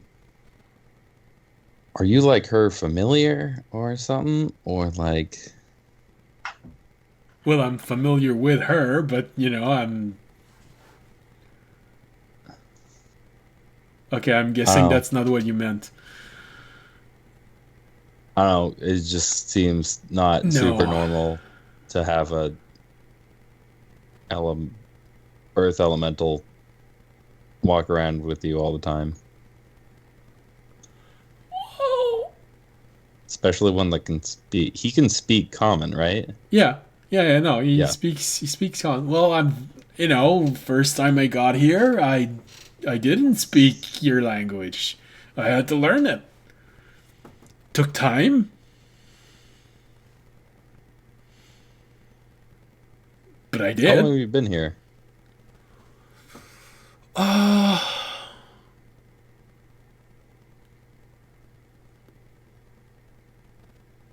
I'd say you'd call it 10 years?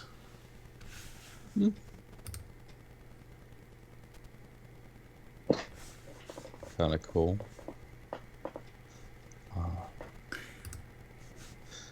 Well, Bob, it was nice to meet you. They didn't happen to be nice enough to get us rooms here or something real fancy like that, did they?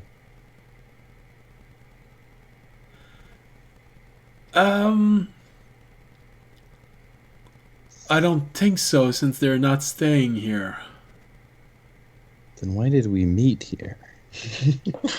I don't know. I just work here. I mean, with her. I mean,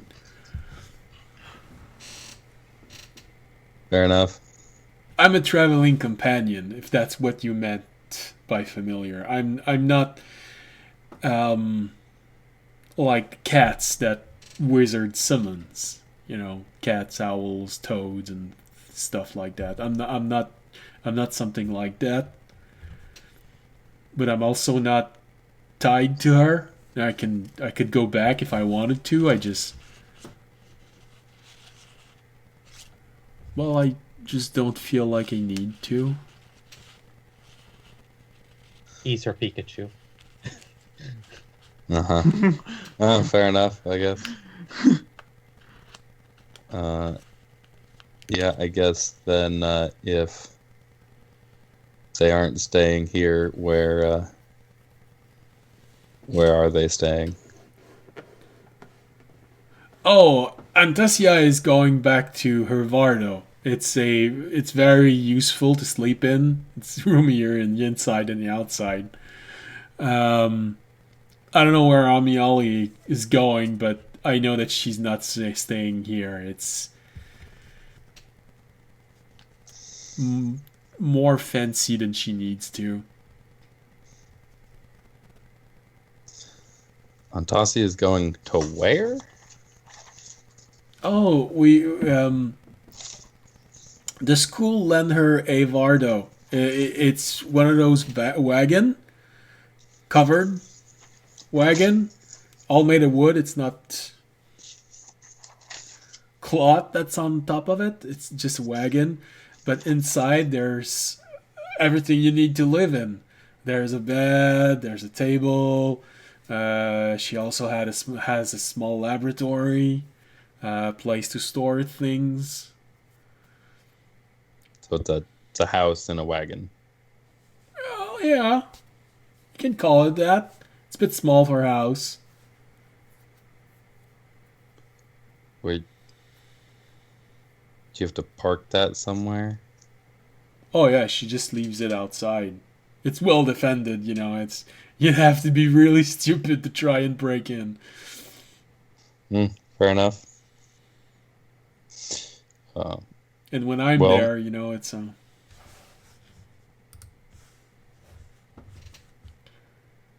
Audience, I'm pretty sure it's just like right outside the door at the stables or something. So for those of you wondering what's happening, since Audience is feeding me lines. audience is having audio difficulty.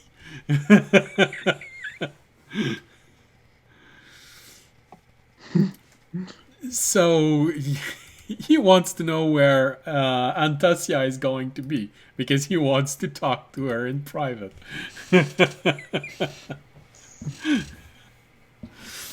The joy of internet. I don't think our map is that specific, Sam. Yes, my map. I need a circle. Okay. Well, you ask him for where the Vardo is, pointed on the map. He just says, "Well, it's here, the same place as the city. It's just outside. There's sort of a small village growing like fungus. It's growing just outside of the city. It's in there somewhere. Used to growing fungus. Yeah, fungus and ice. Yeah, I also like not being in the city. Maybe we should go there. I don't think she's gonna let you sleep in there. No. She let their friends sleep in there before, but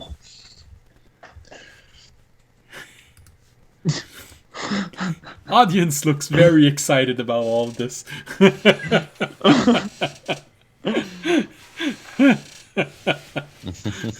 Let's just hope that Well, next session his audio is working fine. it was nice to meet you. I think we're gonna retire for the night so we can head out bright and early. Okay. No need to keep the gnome waiting any longer. Yeah, I think he's gonna go out of his mind. And especially with... That's a lot for a gnome. Yeah.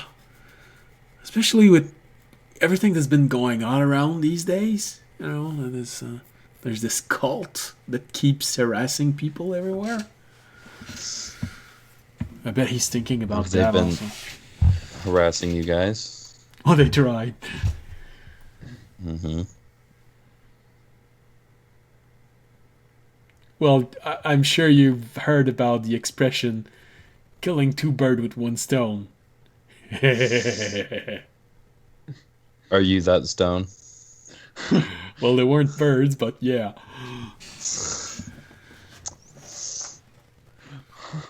Way to go. I know. Yeah, they've been annoying.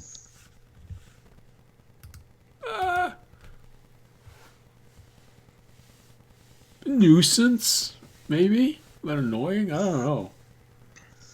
They've been growing steadily for the past few weeks, so... Well, That's yeah. not- Haven't you heard? A lot of people are starting to talk about them. They're building a more permanent base of operations somewhere in the island. Where? I don't know. Does It's something in anybody the know? mountains, but I don't. Which mountains? Well, there are a lot of mountains here. the largest one, the one that's on the western side. That's a lot of ground to cover if you want to go walking in there. Fair enough. You can make an intelligence roll, Fisher, if you want. It's a nat 20 for 23. You think about all of this. You think about all of this, and suddenly it just slams into your mind. Oh yeah, there's actually someone in the garden who's investigating that right now.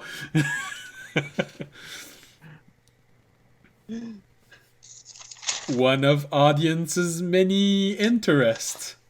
Is that the red-haired cleric? Yeah. Okay. She's investigating that right now. Catherine? Yeah. Okay. I did have that done. Okay. Cool.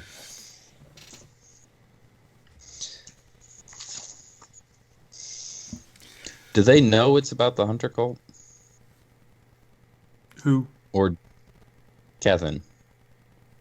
Yeah. Or is it just... Okay. Yeah, no, she's investigating It wasn't that. just like they're investigating something in the mountains, and it's like, oh shit, that's... Shut up, Sam.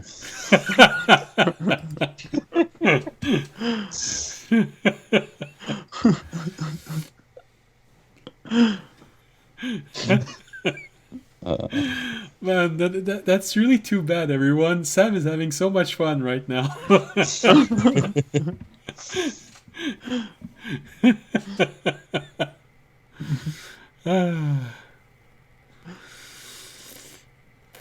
So yeah, I think we'll head out. All right, guys? Raimi, you want to come out from under the table? I don't know if he's still Peeks there. his head from under the table. Oh, there you go. I say to like a group of a couple tables because I'm still not sure which one he's hiding under. Looking in the general direction Amiali was looking.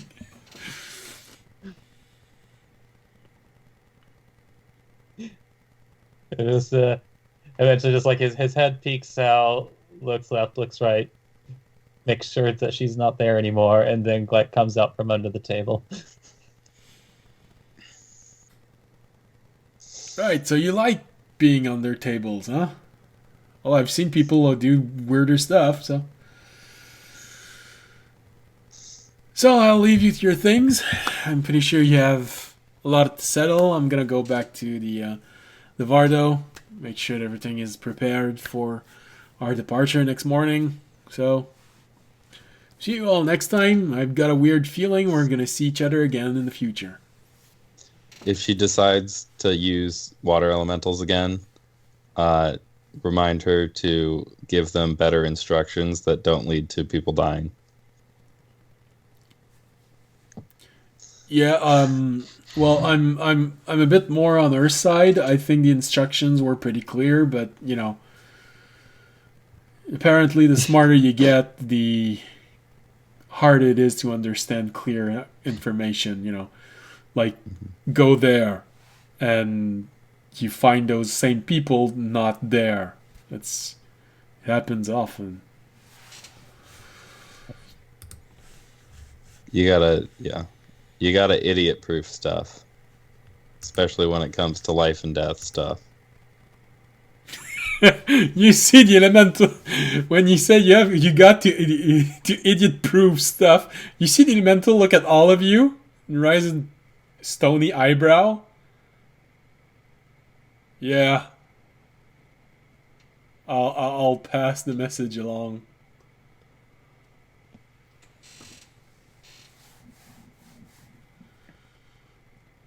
All right. And he just looks at the elemental and just kind of like tries to do like a very subtle shake of the head, like.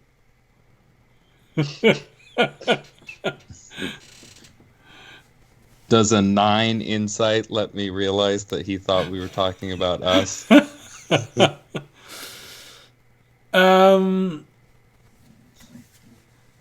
Not for sure, but I'd say you sort of got the feeling that, oh, he was pointing at us, huh? But because it's a 9, it takes a little bit of time, and you see him starting to walk away when you. He's already gone. Well, he just said goodbye, you know. Uh-huh. Yeah.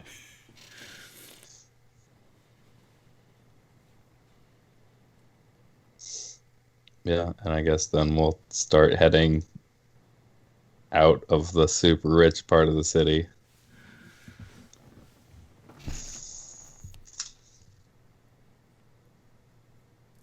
Jorgen, Remy, you look around and you sort of realize that everyone in the room's watching you. You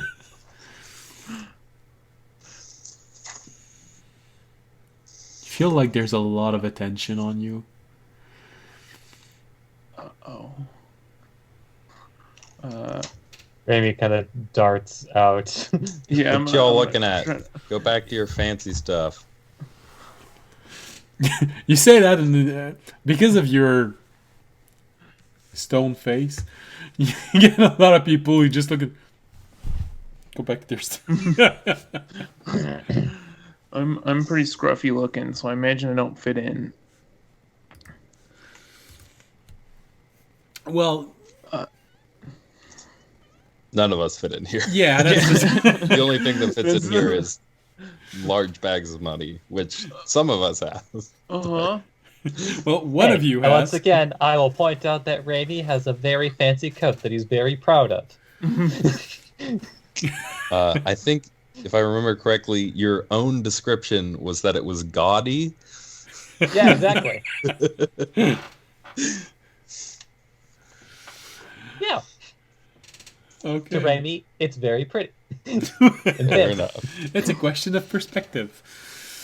So, so you say that to everyone, and everyone, some of the people just go back about their business as if there was something that might happen to them if they don't.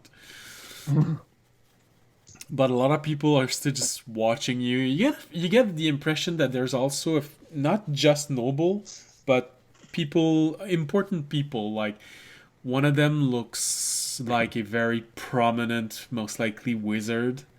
The way he's dressed, the way that he has things on him. One person somewhere in there looks like a paladin. But you know, he's wearing armor that really doesn't fit the adventurer's life. It's probably more ostentatious than functional. Mm-hmm. No matter how you look at it. Yeah, it came out a little more falteringly than I said it because I rolled a 7 on intimidation. Well, like I said, But, some of We're them getting out of here. some of them before have never something bad seen happens. a construct telling them to mind their own business, so something's wrong with that. So they just go back to their stuff. But most people just look at you and, why are you still there? Yeah. I'm just gonna. Yeah, head out. Yeah. Get out there. Apparently, audience turns toward all of you and just says, "Well, I'm gonna find my own place. I have stuff to do." And and he leaves with a grin on his face, like that. Just meet us at the whatever gate is the direction we're supposed to be going. Is that Northwest, roughly. northwest? Meet us at the northwest gate at like 9. We're heading out early.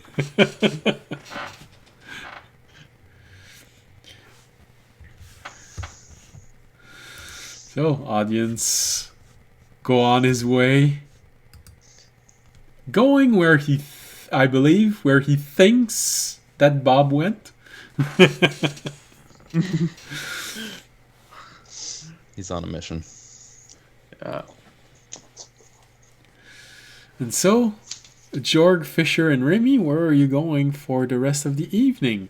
You are in Otanel. You do know that there are a few friendly people in there. Oh, at Fisher and Remy, you know that there are friendly people living in there. You know that there's Remy, especially. You know that there's an inn near that friendly person. They might actually be a place to stay. Otherwise, well, there's the inn that you were in the first time that you were in the city. That's a lot of in the same phrase. But that, damn it, that inn might have a little of baggage in your memories. This is where you got the nightmare with all the zombies. So maybe you'll feel like it's a good thing going back there because it's familiar, or maybe not. But it's really up to you. It's like late now, right? With the conversation, with everything that happened, getting there, now the night has fallen. Yes. It's not midnight, but it's probably something like 9 or 10. It's time to go to bed for a lot of people. Taverns are starting to empty. People are going back to their homes.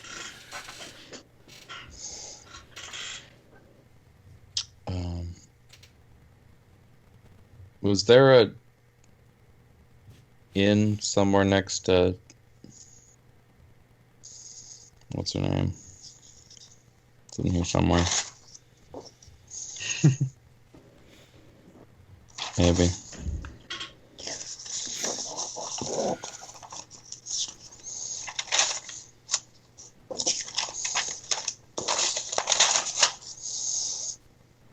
It's not in here somewhere. It's in this one somewhere. I'm heading down to the lower levels.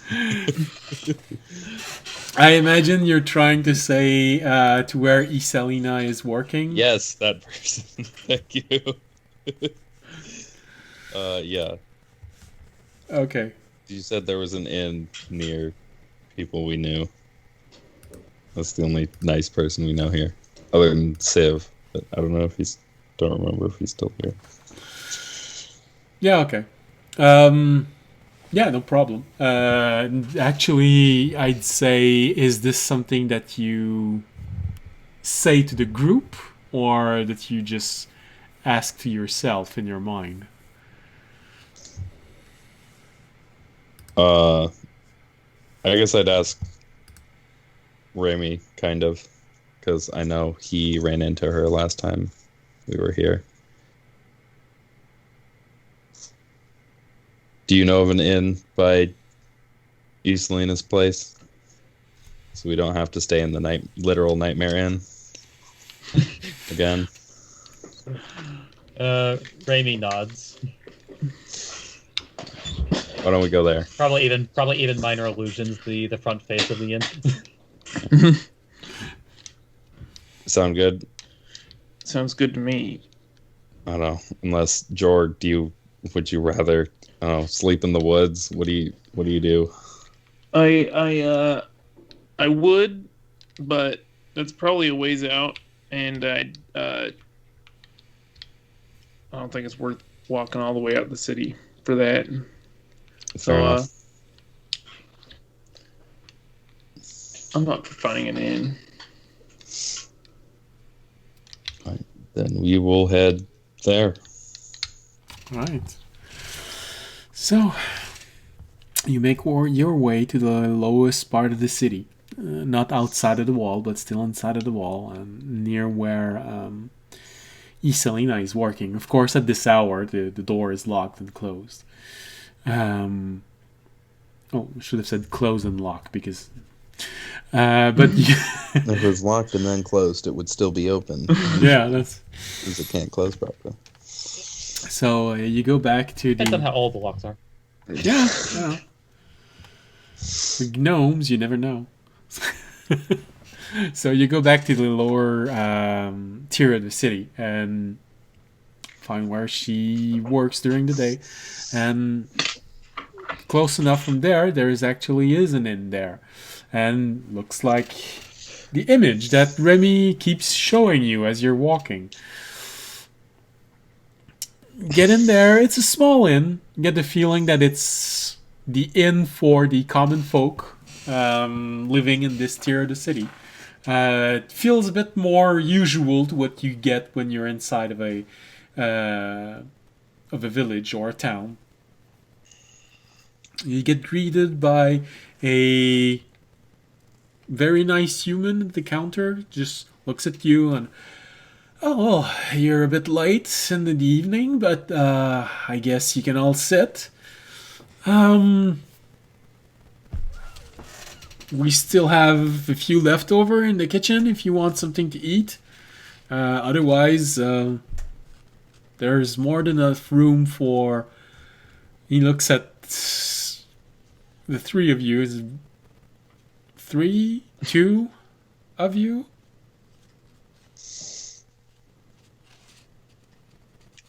Three. I don't care. I imagine that they're looking at Fisher. Yeah, he's when he said three, then he looked at Fish and two.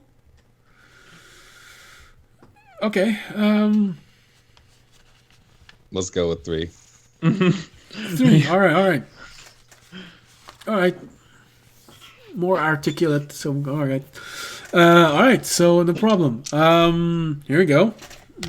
He hands you 3 keys. You just have to go on the upper floor.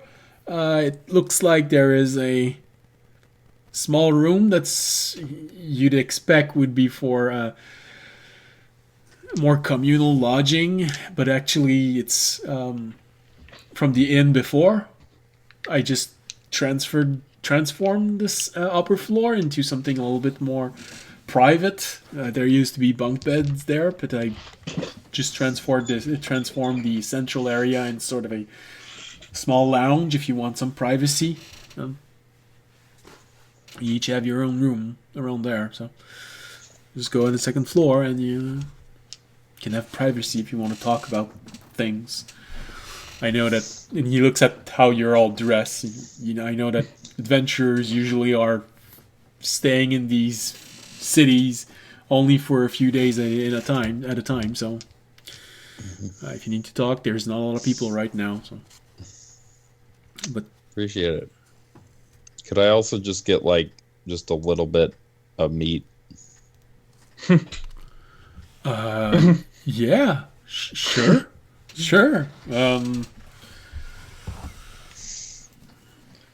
My good berries aren't good enough for you. Well, you don't even eat. I don't know. It's got. I just realized what you're It's feeding. got teeth. Yeah. Makes me think it would rather eat me. I don't know. Yeah. You know, I'm still figuring it the out. way it ate that berry, it might want bloody meat. Maybe we should get it. Yeah. Do you have any just a little thing of raw meat? Look at the innkeeper.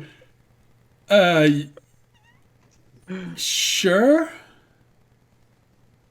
I mean, yeah. It's been in the kitchen all evening, so if you don't mind, yeah, I think I can give you raw meat. He looks at Jorg and Remy for a moment, and Just like a little cube. sure. For a moment, it looked like he was about to say something, but then he looked at all of you and looked at Fisher and, yeah, sure. No problem. Just give me a moment. And he goes back inside the kitchen and comes back out. And here, I was about to throw them out anyway, so just for 2 cubes of meat, you don't owe me anything. Oh, thanks. How much for the room, though? Oh, yes. Well, it's, I did have to make some sacrifice to accommodate for a little communal area on top. So, for today, it's only going to be 7 copper each. That's. Okay. You got a bed, and you got a place to put your things beside the bed. It's not a lot, but you got a comfy area just outside of your door. So.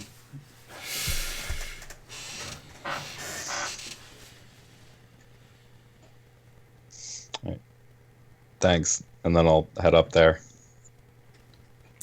All right, I'll no go with problem. him. I wanna see him feed the baby. The child, is that what we call it? Oh, there's been a lot Terry of names. Terry. is its given name.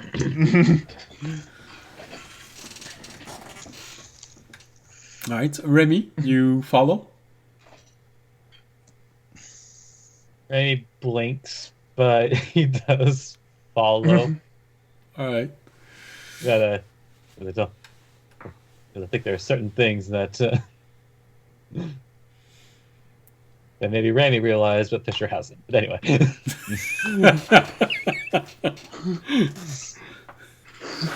All right, so you all go to the second floor, and do you go inside your room to try and feed the creature, or do you do this in this communal area? It's not something very fancy. It's like I said, it's a village quality inn. So you just get in there, and there's one rug at the center. There is a small fireplace. You just see embers in it right now. Is there like a table? Yeah, it's just a small table at the center. You get the feeling that sometimes people just gather around and play cards. Yeah. I guess I will take Terry out of the box and place him gently on the table. He looks at you And all then- the while you're doing this. He just keeps following your head and put him down on the table. And then I take the raw meat and the cooked meat and like try and like shred it up and then put it in two separate piles. And see if it goes to either one.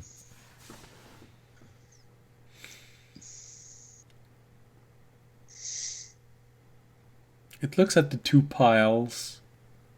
Looks at you. Looks at the piles, and you see him get a little bigger and then a little smaller.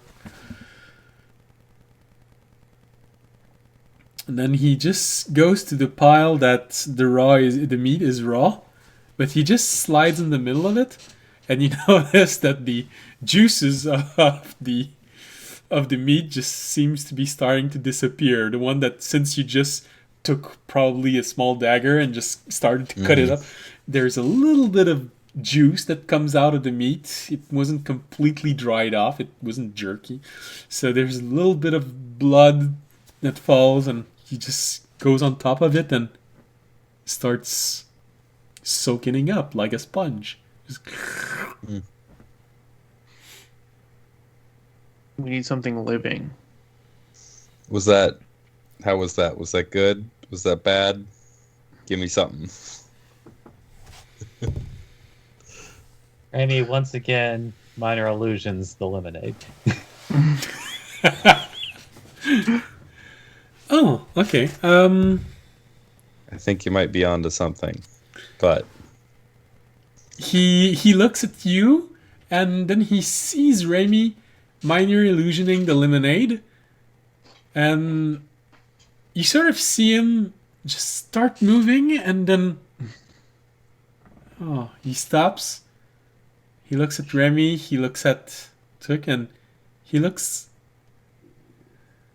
disappointed for a moment, and just sort of and then starts looking at you again, Fisher.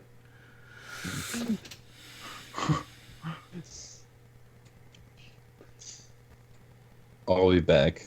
You guys watch him.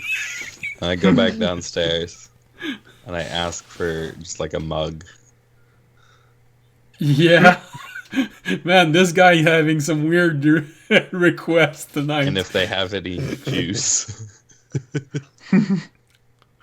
By juice, you mean just smashed fruits?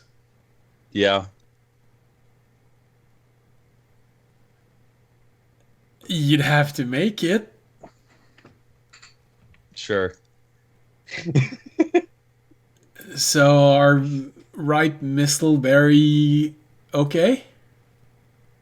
Yeah. All right, here you go. He gives you a handful of mistle fruit and a mug, and mind if I ask you to pay for the fruits? I mean, it's a little bit more than. I give him a silver and leave. Okay, thank you. Enjoy. I'm already upstairs.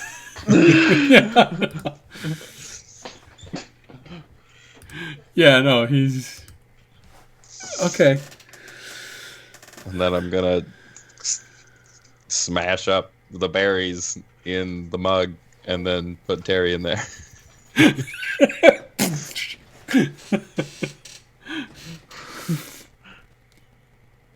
Oh goodness. Okay. So, for a moment, you let Terry fall in the glass, in the mug, and there's a lot of. It's not watermelon mistle fruit. It's more like pears. So you crush it up, and it's not hard to just really grind it into as something as liquid as you can, and you just let him fall in there, and for a small moment, you see the quantity in it just lowers a little, but then it feels like it's turning more into a paste. Then you start feeling the mug is moving a bit. It's just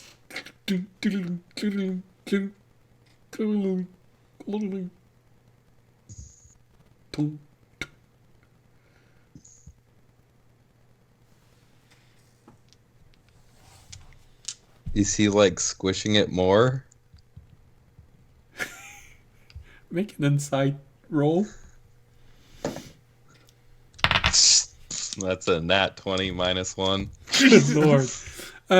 You get this Never rolled 2 in the same night before. This is amazing. because of this. You look at this and you realize that it's getting harder. Oh god, it's drowning. Oh shit. I will pull him out. Put it back on the table. For a moment, you see him just.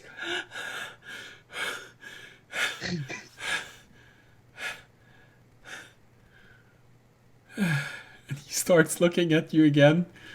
But in this moment, it feels like there's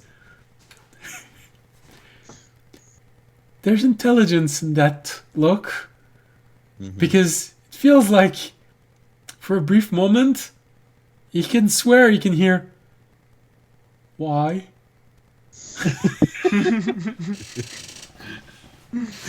I'm sorry. I'm trying my best. So what I'm hearing is that Fisher is Bender during that one episode where he was God. Yes. Very much so. Fisher understands how organic organisms work, but not on the level required to take care of one. Oh goodness. I just want to say I'm so glad you rolled that after taking the black potion. Terry is probably the most fun I've had creating in the last few weeks. Because I also see the world through his eyes. Oh, that's gonna be fun one day when you... Has he gotten any bigger? Doesn't feel like it. Okay. I mean, it's also only been 2 days. Yeah. Yeah. He's 2 days and a half old, so... Yeah. Yeah, and then I'm gonna take out my dagger and I'm gonna start like drilling holes in In the box. one side of the box. Okay. So, you spend a few minutes making holes in the box that Remy gave you.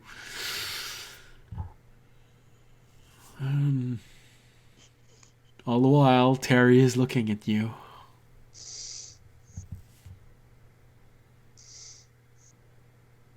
As if he's... This would be a lot easier if you could talk. Oh.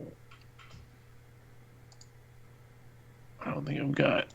Remy kind of ducks his head and starts walking away. You can talk, Raimi. You are entitled to your opinion.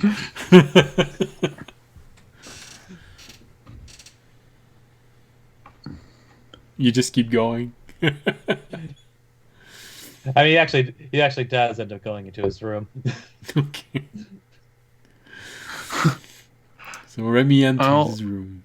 He has other things to do. Mm-hmm. He's got to shine his jewels. Yeah. If we ever get emotes, we have to have at least one jewel for one of those emotes if we ever get to the point where we have subscription. It has to be one of those things that we can give. So far we have sausage and jewels. Jorg, you know creatures and stuff. Have you ever seen something like this? I don't think so. I want to knowledge nature it. Go ahead. I got a 12.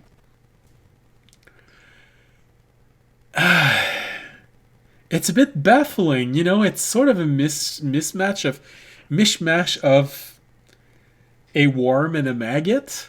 Because of that, you get the feeling that yeah, he probably has a mouth. It probably opens from the front. How it looks like exactly, you don't know. Have I seen leeches before? Yeah, Okay. probably. I guess medical That's stuff. how you probably cast your use wounds. Leeches. Yeah. Yeah. No, that's remove poison. It's a different spell. My bad. So yeah, maybe. You get the feeling from watching it. With what you rolled, you know that it's not something you find naturally, or you've never heard of anything natural like that. So it probably has properties that you are completely unaware of. From your observation, and compare it to other things in nature, it apparently doesn't really need to eat, but it apparently drinks straight through his skin. And that's also probably how he breathes, since you've never seen anything opened or so. How that happens, you're not sure. You know that some insects breathe through their skins. You know that some sea animal actually absorbs a little bit of water through their skins. But they don't look like worms or maggots, or a maggot worm. It was able to drink blood, because that's what it drank from the meat. It can drink water, and it can drink juice.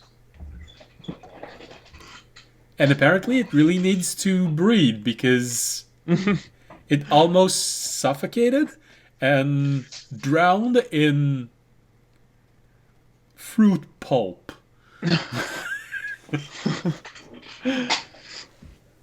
Yeah, I'll relay that, and I say we should if we can, catch something like a rat, we should see if it'll eat that.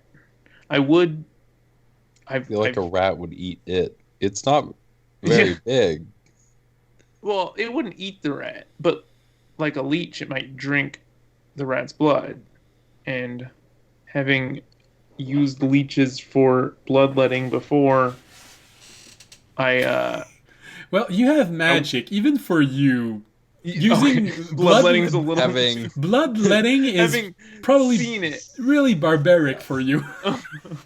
Come on, you have magic now. It's having I would magically say fixed draconic. the effects of Back in the somebody trying to old use days. leeches.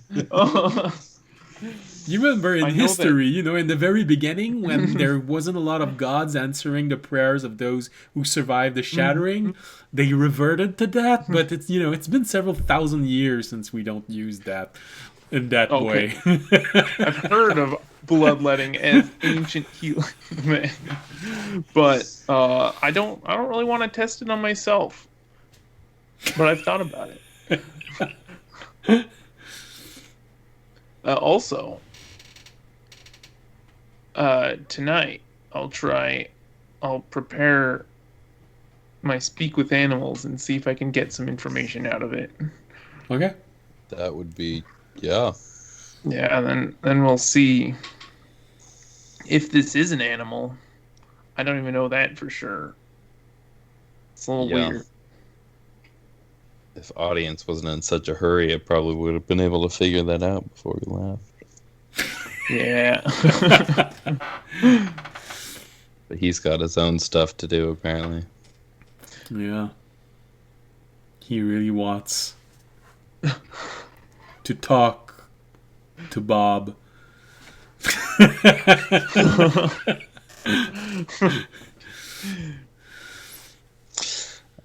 Well, All right. I wish him luck. We're going to start on that. Yeah. I won't even go to my room. I'll just sit in the common area. And once I'm done drilling a bunch of holes in the top of this box, I'll just do my sentry rest in the common area. With Terry in front of you or in the box and then in your backpack? In front of me. But the box is open on the table, and so is the dagger. So is Terry just staring at him? Is Terry in the box while you're staring at him, or Terry is beside the box? He's beside the box. Okay. So we're gonna end on this for you. We're gonna go see Remy if there's something he wants to do before the stream ends. But essentially, Fisher, you got an 8-hour staring contest in front of you. I don't have eyelids. Well, he doesn't seem to have eyes. So. Yeah. One up me there. We'll get this in the morning next day. We can see the both of them still staring at one another. Damn, he's good. It's about to crack. I can feel. So, as we have this, probably, Jorg, as you were leaving toward your room, unless you want to do something else before going to bed and making your prayers. Nope. Okay. So as you go to your room, you see Fisher starting his staring contest with Terry. And Terry is looking at Fisher. What a freaky animal.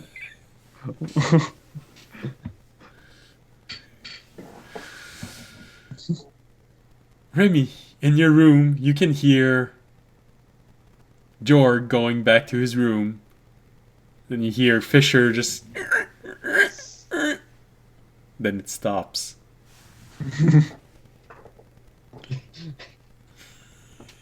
You're alone in your room. pondering about the day.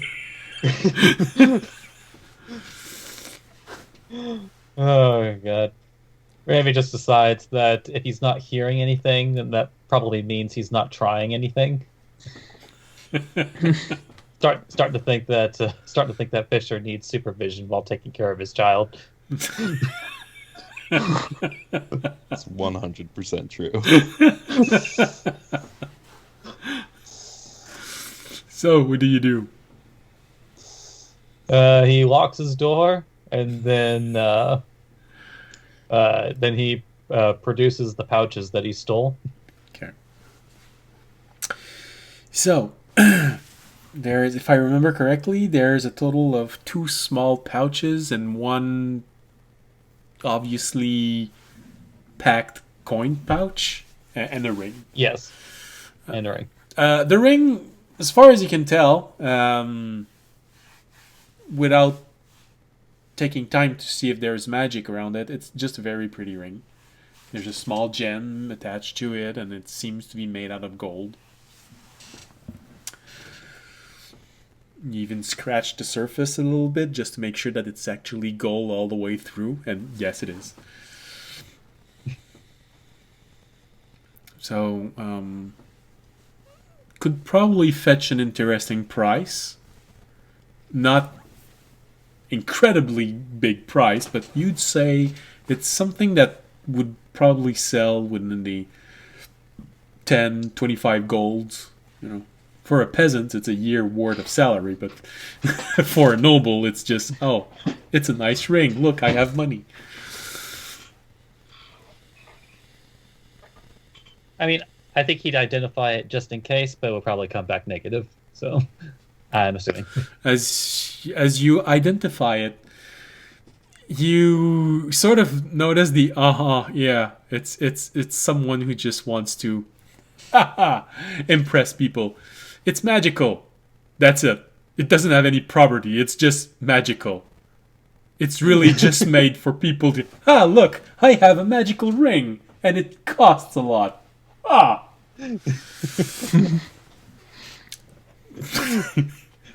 But, you know, it's magical, meaning someone could probably enchant it. You might get a better price if you try and sell it to a place that buys magical stuff, simply because of the potential that it can have. But it doesn't have any property. It's just someone showing off. It's just a pretentious magical ring. Got it. And sometimes magical ring like that, when they're magical, they don't have to be polished.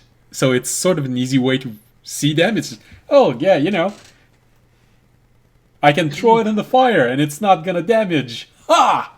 See? I got money. So it's just that. The coin purse is, as stated, a coin purse. You find inside... There's no copper. You find inside 12 silver, 27 gold, and you find 5 pieces of platinum.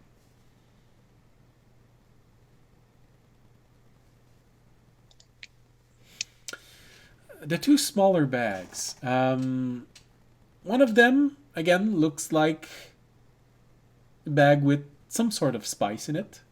The bag itself, it was the lightest one. There's another smaller bag inside, just a very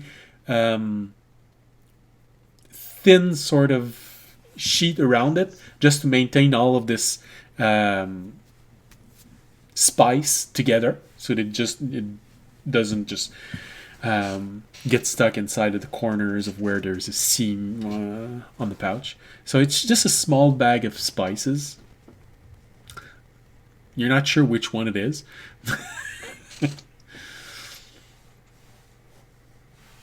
Could sell. You know that saffron is kind of a decent price. Snort it. Oh yeah, it's pepper. Yeah. Ground pepper. Oh, that's gonna be good. The second pouch, there's a small object in the pouch, and it looks like a carved ivory figurine of a cat.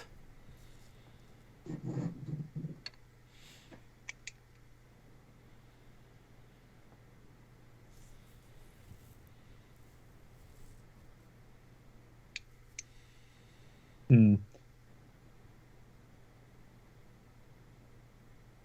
He'll use identify it on it just in case.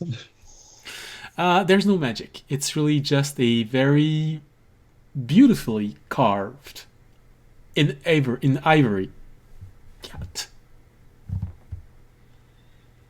It's a beautiful piece. You feel confident that you'd probably be able to sell that for at least 50 gold. At least. Like summons and shows the figurine to it. Alright, well, you summon your cat and he appears, just starts walking a little bit around you, and then you show him the figurine. And he looks at you and looks at the figurine and smells it. And rubs a bit side of his cheek on your fingers and on the figurine and looks at you, sort of with a... It's nice. Would be better with stripes.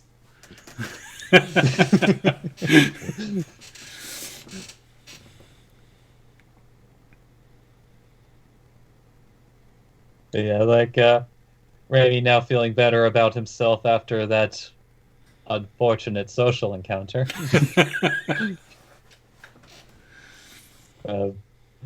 Randy puts his stuff away, puts out the lantern,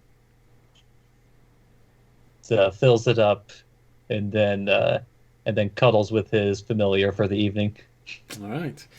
You put energy in your lantern, you put it on the desk, slightly open the shutter, just let a little bit of light come out, and then you slowly drift to sleep with your lantern as a nightlight once again. And this is where we're going to end this episode. We're going to end it a few minutes earlier, but as you all notice, our paladin internet was also giving out. So when he left, I let everything go on just a little bit longer. But this is where we end today's episode. So I hope you enjoyed it. I hope you'll be back next week. We will. So, as always on Wednesdays. And of course, if you enjoyed the show, please let us know. Write a comment on YouTube's, on Twitter, for as long as it lasts. Even now, if you're still watching and you haven't turned off, there's a chat. Just say good night before you leave. It's always fun to know that you actually watched it all the way and you actually enjoyed it. At least a little. So, if you enjoyed it, you can also simply follow us on Twitch, Twitter, or YouTube. And of course, you can also support us by making a donation or becoming a Patreon. Options that you have available. If you look under the window, there is a panel for this. And if you're watching this on YouTube, one of the links in the space under the window is for if you want to make a donation or go to the Patreon and become a Patreon. And of course, you can always simply spread the word about our channel. This always helps. The more people watches, the more fun it is for those of you watching. You have something to share, make comments, make fun of us, underline if we make a mistake. It's always fun. It's kind of nice. We've stopped for a while getting ads to buy followers, but we're still getting ads for pornography in our YouTube. So I really enjoyed if there were more comments and less of that. Yeah, exactly. So don't hesitate. let us know that you at least are going to be back there next week, giving us a second chance. You know, we try. So, see you all. Have a nice week. As always, stay safe, and especially in these weird times we're having with all that's happening with viruses and all, stay healthy. Bye. Good night.